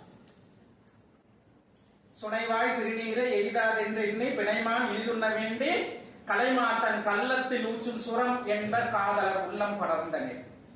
இதைத்தான் கவிமணி பற்றி வருது. கவிமணி தேசிய விநாயகர் சொல்றாரு, ஒரு மிகப்பெரிய ஒரு கண்காட்சி ஒன்று நடக்குது. ஆண் ஓவியங்களும் பெண் ஓவியங்களும் ரெய்னார்டோ டாவின்சி போன்ற மிகப்பெரிய ஓவியர்கள் எல்லாம் வரைந்திருக்கக்கூடிய மோனலிசாவுடைய மர்ம புன்னகை சிந்தக்கூடிய ஓவியங்கள் எல்லாம் அந்த கண்காட்சியில் வைக்கப்பட்டிருக்கிறது. அந்த ஓவிய கண்காட்சியை பார்ப்பதற்கு கணவன் கேட்கிறான், நான் போறேன் நீ வா போலாங்கிறான். உடனே அவன் மனைவி சொல்றா, அப்படியா அந்த ஓவியங்கள் எல்லாம் மிக அழகாக இருக்குமா, பெண் ஓவியங்கள் இருக்குமா, ஆண் ஓவியங்கள்? ஆமா. அப்படின்னா நான் வரமாட்டேன், நீங்களும் போகக்கூடாது. ஏன்? நான் சொல்றா, ஓவியமாகவே இருந்தாலும் உன்னை தவிர வேற எந்த ஆடவனையும் நான் பார்க்க மாட்டேன். அம்மா, ஆனா நீ பாப்ப, புருஷன் சொல்றான், ஆனா நீ பாப்ப, நீ அப்படி பார்த்து ரசிகரை பார்த்து என்னால தாங்கிக்க முடியாது. ஓவியர் நீ சுவர் எழுதும் ஓவியத்தை என் கண்ணுருவான் தேவியை அழைத்திட ஆண் சித்திரமே நான் பாரேன் பாவையதன் உருவமெனில் நீர் பார்க்க மனம் போறேன் என்றால் காவி விழி மங்கையவன் கற்பு வெற்பின் வற்புடாதான்னு கவிமணி தேசிய விநாயகம் பிள்ளை இதை வச்சுக்கிட்டு வேறொரு தளத்தில் நின்று காதலர்களை பத்தி பேசுறாங்க. அப்படின்னா நிறைய நம்ம இந்த மாதிரியானதெல்லாம் வாசிக்கணும். அடுத்தது சங்க இலக்கியங்கள். சங்க இலக்கியங்கள் ஏற்கனவே நம்ம 10 பாட்டு 8 தொகை எல்லாம் நல்ல என்ற அடைமொழியுடன் குறிக்கப்படும் நூல் எதுன்னு கேட்ட கேள்வி. எது நல்ல என்ற அடைமொழியுடன்? அந்த பாட்டுல ஒரு நற்றினை நல்ல குழந்தைக எங்கூர் நூறு பத்து உங்க வரிபாடல் கட்டறிந்த அழைத்தும் கலியோட அகம்புறம் என தொகை முருகு புறநாறு வாணிரண்ட முல்லை தெற்கு வளமதுரை காஞ்சி கோல மறுவழியே கோல நெடுநல் வடை கோல் குறிஞ்சி பட்டின காலை கடாத்தோடும் 10 பாட்டையோ 8 தொகை அறிமுகப்படுத்து ஒரு பாட்டு. அந்த அதுல நல்ல என்ற அடைமொழியோடு வரக்கூடிய நூல் நல்ல குறுந்தொகை. அப்ப அது குறுந்தொகை. அப்படி சங்க இலக்கியத்தில் இருந்து பாட்டு அடியை கொடுத்தாலும் சரி, ஆசிரியர்கள் பேர் கேட்டாலும் சரி, இது சங்க இலக்கியங்கள். காப்பியங்கள். நம்ம பசங்க திடீர்னு வேகமா யோசிக்கிறாங்க, எல்லாம் தெரியும். தமிழை தோன்றிய முதல் காப்பியம் எதிராக தொல்காப்பியம் சார் காப்பியம்னு வருது தானே. ஆனா இது தானே தமிழ் தோன்றிய முதல் ஏன்னா அவசரத்துல அவனுக்கு தெரியும், சிலம்புன்னு தெரியும், சிலப்பதிகாரம்னு தெரியும். ஆனாலும் என்ன பண்றா, தன்னை முன்னிலைப்படுத்திக்கணுங்கிற ஆர்வத்துல தப்பா. அதுக்கு நீங்க யோசிச்சு பாருங்க, பரீட்சையெல்லாம் முடிச்சு வெளியில வந்ததுக்கு அப்புறம் அத்தனை கொஸ்டினுக்கு ஆன்சர் தெரியும், பரீட்சையில் உட்காந்துருக்கோம் தெரியாது, எல்லாம் மறந்து கண்ணை கட்டும். பேர் எழுதுனாலும் கூட பக்கத்துல பார்த்துட்டு அவன் எழுதிட்டான்னு பார்த்துட்டு ஒருவேளை அதே பேர் எழுத போறானா என்னன்னு தெரியாது. இவன் பேர் எழுதுறது கூட பக்கத்துல செக் பண்ணிட்டு எழுதணும். நடக்கும் தானே. இதே மாதிரி ஒரு தடவை விட்டு வச்சுட்டான், புடிச்சிட்டான். நான் தான் புடிச்சேன். ஏன்டா இப்படி பண்றேன், எங்க கிட்டதான் நான் சொல்லி பண்றேன். வேற யாராவது பண்ணிட்டா என்ன மனத்திலாம் வாங்குவாங்க. உங்களுடைய வேலை என்னன்னு கேட்கலாம். ஏன்டா சூப்பர்வைசரா தமிழ் மேற்பார்வை நீங்க மேலதான் பார்க்கணும். என்ன பண்றது? சரி, காப்பியங்கள் 50 காப்பியங்கள், 5 காப்பியங்கள், பெருநூல், ராமாயணம் உட்பட இந்த வல்லினம் வெள்ளினம் இடையினம் 3 சொல்றோம் இல்லையா? எதுக்காக பிரிச்சது? மெய்யெழுத்துக்கள் அப்படியே சொல்லிட்டு போக வேண்டியதான பதினெட்டையும். புலவர்கள் என்ன பண்றாங்க, மென்மையான பொருட்களையும் பெண்களையும் அறிமுகப்படுத்திருக்க மெல்லின சொற்களை அதிகமாக போடுறத கம்பன் படிச்சிருக்கோம் தானே. வலிமையான ஒரு கும்பகர்ணனை அறிமுகப்படுத்துற போது என்ன பண்றான், ஒரு ஆடவனை வலிமையானவனை அறிமுகப்படுத்துகிற போது உறங்குகின்ற கும்பகர்ண உங்கள் மாய வாழ்வெல்லாம் உறங்குகின்றதின்று கான் எழுந்துராய் எழுந்துராய் கரங்கு போல விற்பிடித்த காலதூதர் கையிலே உறங்குவாய் உறங்குவாய் இனி கிடந்து உறங்குவாய் என்று வலிமையான வல்லின சொற்களை பயன்படுத்துகின்றனர். அப்போ இதிகாசங்கள் ராமாயணமும் மகாபாரதம் அதே வரக்கூடிய ராமன் எப்படிப்பட்டவன், ராமன் எப்படிப்பட்ட நிறமுடையவன், ஒரே ஒரு வார்த்தையில சொல்லணும் எப்படி சொல்லுவோம். இவன் சொல்றான், கம்பன் சொல்றான், சூரியன்ல இருந்து அப்படியே பிரகாசமா மத்தியானம் 2 மணிக்கு மே மாச வெயில் அப்படியே வருது. இவன் நிக்கிறான், அதுக்கு எதிரா இவங்கிட்ட இருந்து பிரகாசம் வருது, ஒளி வருது, ஒளிவட்டம் வருது. இந்த ஒளிவட்டம் போய் அதை தோற்கடிச்சான். எதைய? சூரியனை. 3,60,000 கிலோமீட்டருக்கு அந்த பக்கம் இருக்கு வரக்கூடிய ஒளி வந்து நம்மளை இந்த பாடாப்பட்டு இவன் பக்கத்தில் நம்ம என்ன ஆகும், அதவே தோற்கடிச்சிருச்சுன்னா சொல்லுங்க. வெய்யோனுடைய நன்மேனியின் விரி சோதியின் மறைய பொய்யோ என்னும் இட யாரோடும் இட யானோடு போனான் மையோ மரகதமோ மறிமுகனோ ஐயோ இவன் கடிவெளி தொடுவோர் அழியா சொல்றான்ல. கண்ணுமைக்கு மாதிரி, மலைமுகில் மாதிரி, கருநீல கடல் மாதிரி, சுருக்கமா சொன்னா தொட்டு போட்டு வச்சு அமாவாசை மாதிரி கருவாரு. நம்ம சொன்னா அப்படித்தான் சொல்லுவார். அம்மன் சொல்றதுனால வர்ணனை போட்டு சொல்றான். ராமாயணம், அதுக்கப்புறம் சிற்றிலக்கியங்கள் 96 வகையான சிற்றிலக்கியங்கள். அதுல இருக்கக்கூடிய நூல் அந்தாதின என்ன, கலம்பகம் என்ன, உலான என்ன, தூதுன என்ன, பல்லுன என்ன, ஆணை 1000 அமரடை வென்ற மாணவனுக்கு வகுப்பது எது, இது கேட்டதே. ஆணை 1000 அமரடை வென்ற மாணவனுக்கு வகுப்பது எது, பரணி. உடனே அதுக்கு இலக்கணம் சொல்லுகிற பாட்டியல் நூல்கள் இலக்கணம் சொல்லுது, அதை பற்றி பேசுகிறது. அதே மாதிரி சித்தர் பாடல்கள் திருமூலருடைய திருமந்திரத்தில் தொடங்கி எல்லா சித்தர்களுடைய பாடல். உள்ளம் பெருங்கோயில் ஊனுட மாலை வல்லல் பிராணாய் கோபுர வாசல் தெல்ல தெரிந்தாருக்கு சீமன் சிவலிங்கம் கள்ளப்புலனைந்தும் காலாமணி விளக்கை என்று சொல்லக்கூடிய படமான கோயில் பகவத் கொன்றையில் நடமான கோயில் நம்பர் கொண்டாங்க, நடமான கோயில் நம்பர் கொண்டாங்கையில் படமான கோயில் பகவத் காமே.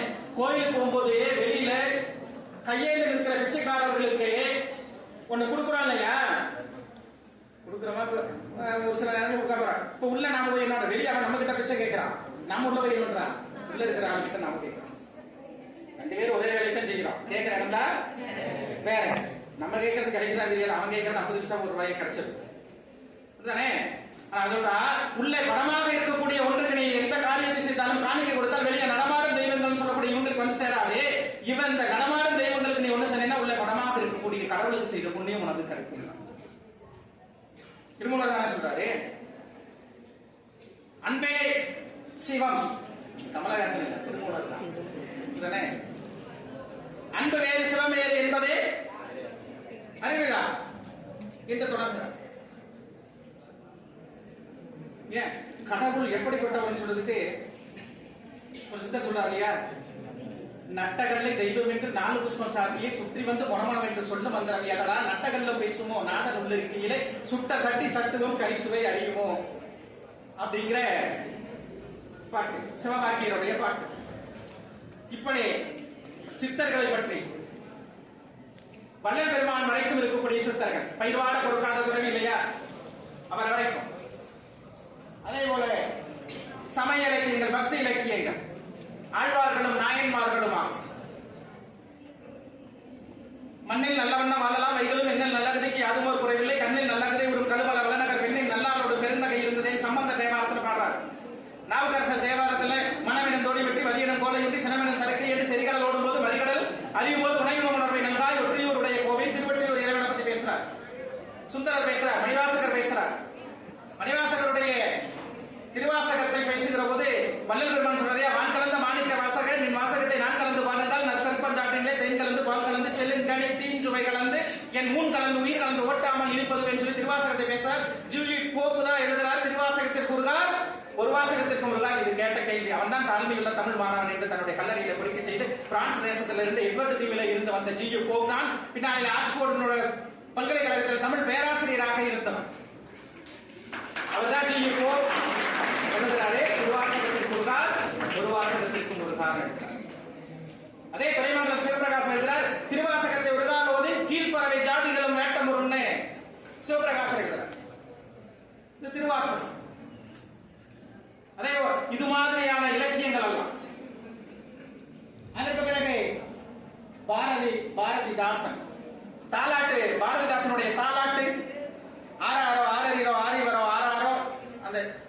நீலாம்பரி ராகத்தில் பாடக்கூடியது. இங்கே பிறந்திருக்கக்கூடிய குழந்தை 7 பிறவிகளை கொண்டிருக்கக்கூடிய இந்த குழந்தை இதற்கு முன்னான பிறவிகள் எல்லாம் என்னென்னவாக இருந்ததோ இப்போ பிறந்திருக்கக்கூடிய குழந்தை என்னவாக வரப்போகிறது, அடுத்தடுத்த பிறவிகளில் எப்படி முகிழ்த்து வரப்போகிறது, ஆறாரோ ஆரிவரோ ஆறாரோ யார் யாராக பிறந்ததோ இப்பொழுது பிறந்திருக்கக்கூடிய இந்த குழந்தை யாராக மேலிருந்து வரப்போகிறதோ அடுத்தடுத்த பிறவிகளில் இன்னும் யார் யாராக புராணங்கள் சொல்றது 7 பிறவிகள் இருக்கிறது. நம்புறதை நம்பாது நம்முடைய மனதை பொறுத்தது. அவர்தான் சொல்றாரு ஆண் குழந்தை தாலாட்டு பெண் குழந்தை தாலாட்டு ரெண்டு பேசுறாரு பாரதாசன். காராறு வானத்திற்கான முழுநிலவே நீராறும் தென்கடலில் கண்டெடுத்த நித்திலமே ஆசை தவிர்க்க வந்த ஆணழகே ஓசை அளித்து உண்ணுகின்ற தெய்மண்டை நீதி தெரியும் என்பால் நீர்கரத்தில் வாழேந்தி சாதி என்று போராடும் தக்கைகளில் நெஞ்சில் கனவேற்ற வந்த களிரே மனமயிருகின்ற மகிழ்ச்சி பெருங்கடலை மூட பழக்கத்தை தீரென்றால் முட்ட வருபாடுகளை சீர்திருத்து வண்டியிலே கூட்ட வந்த ஈடற்ற தோடா இளந்தோளா கண்ணுறங்கை ஆண் குழந்தை தாலாட்டு சொல்றார்.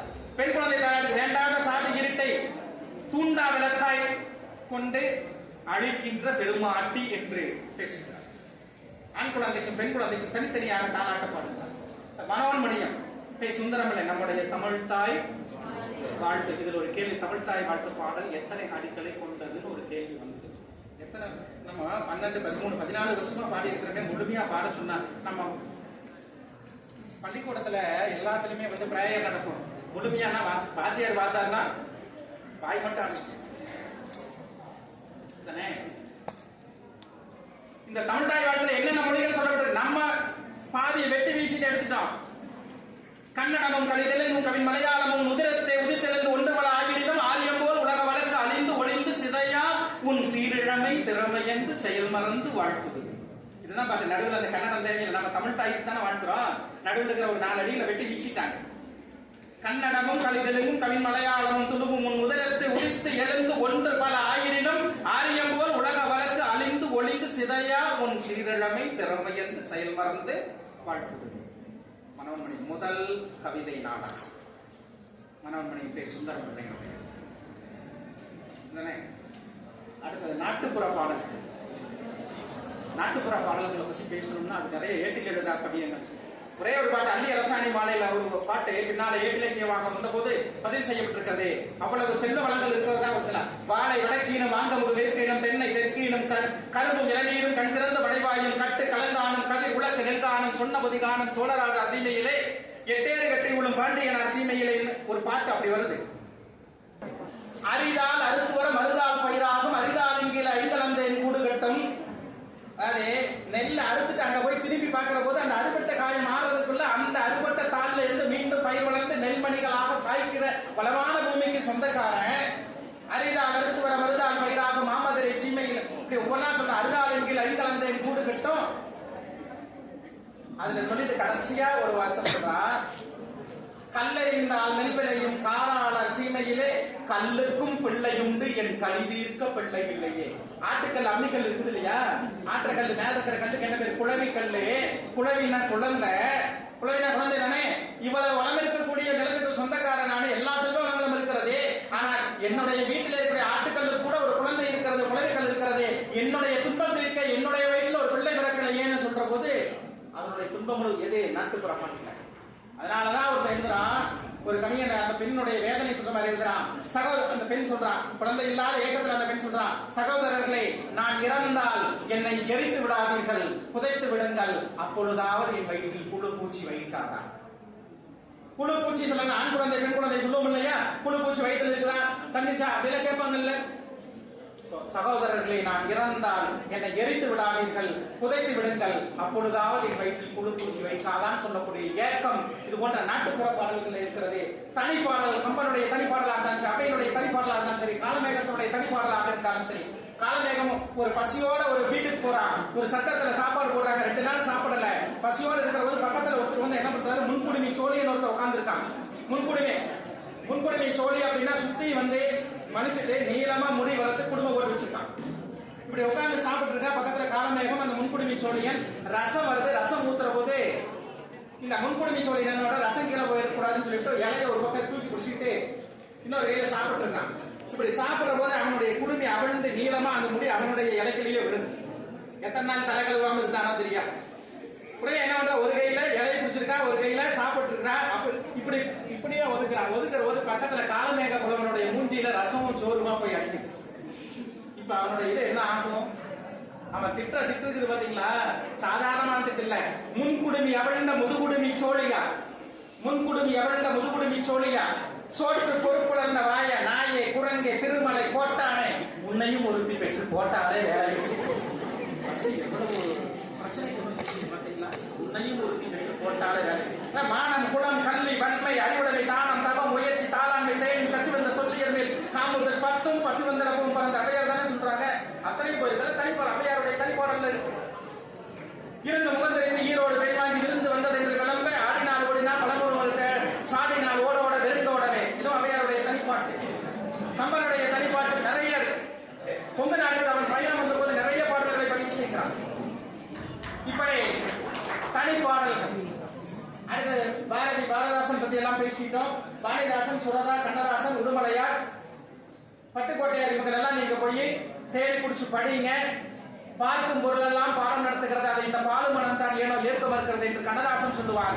இங்க நடக்கிற அத்தனை நிகழ்வு நமக்கு ஏதோ ஒரு செய்தியை சொல்லிக் கொண்டுதான் இருக்கிறது. அதை முழுமையாக உணர்ந்தவர்கள், தன்னுடைய இருப்பை அறிந்தவர்கள், முழுமையாக தன்னை தயார்படுத்திக் கொள்ளுகிறவர்கள் சமூகத்தால் மதிக்கப்படுவார்கள்.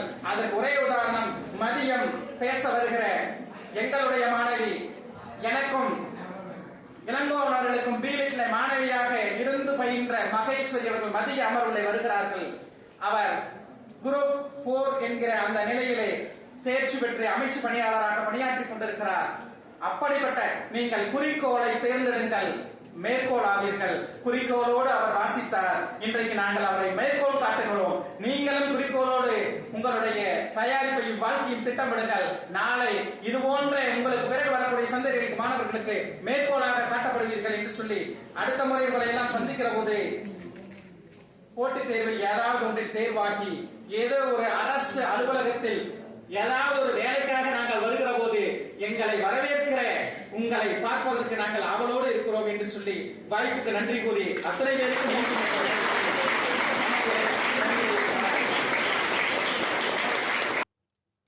தமிழ் இலக்கியங்கள் மற்றும் TNPSC தொடர்பான தகவல்களை அறிந்து கொள்ள தொடர்ந்து வாருங்கள் தமிழ்ச்சுவை வலையொலி.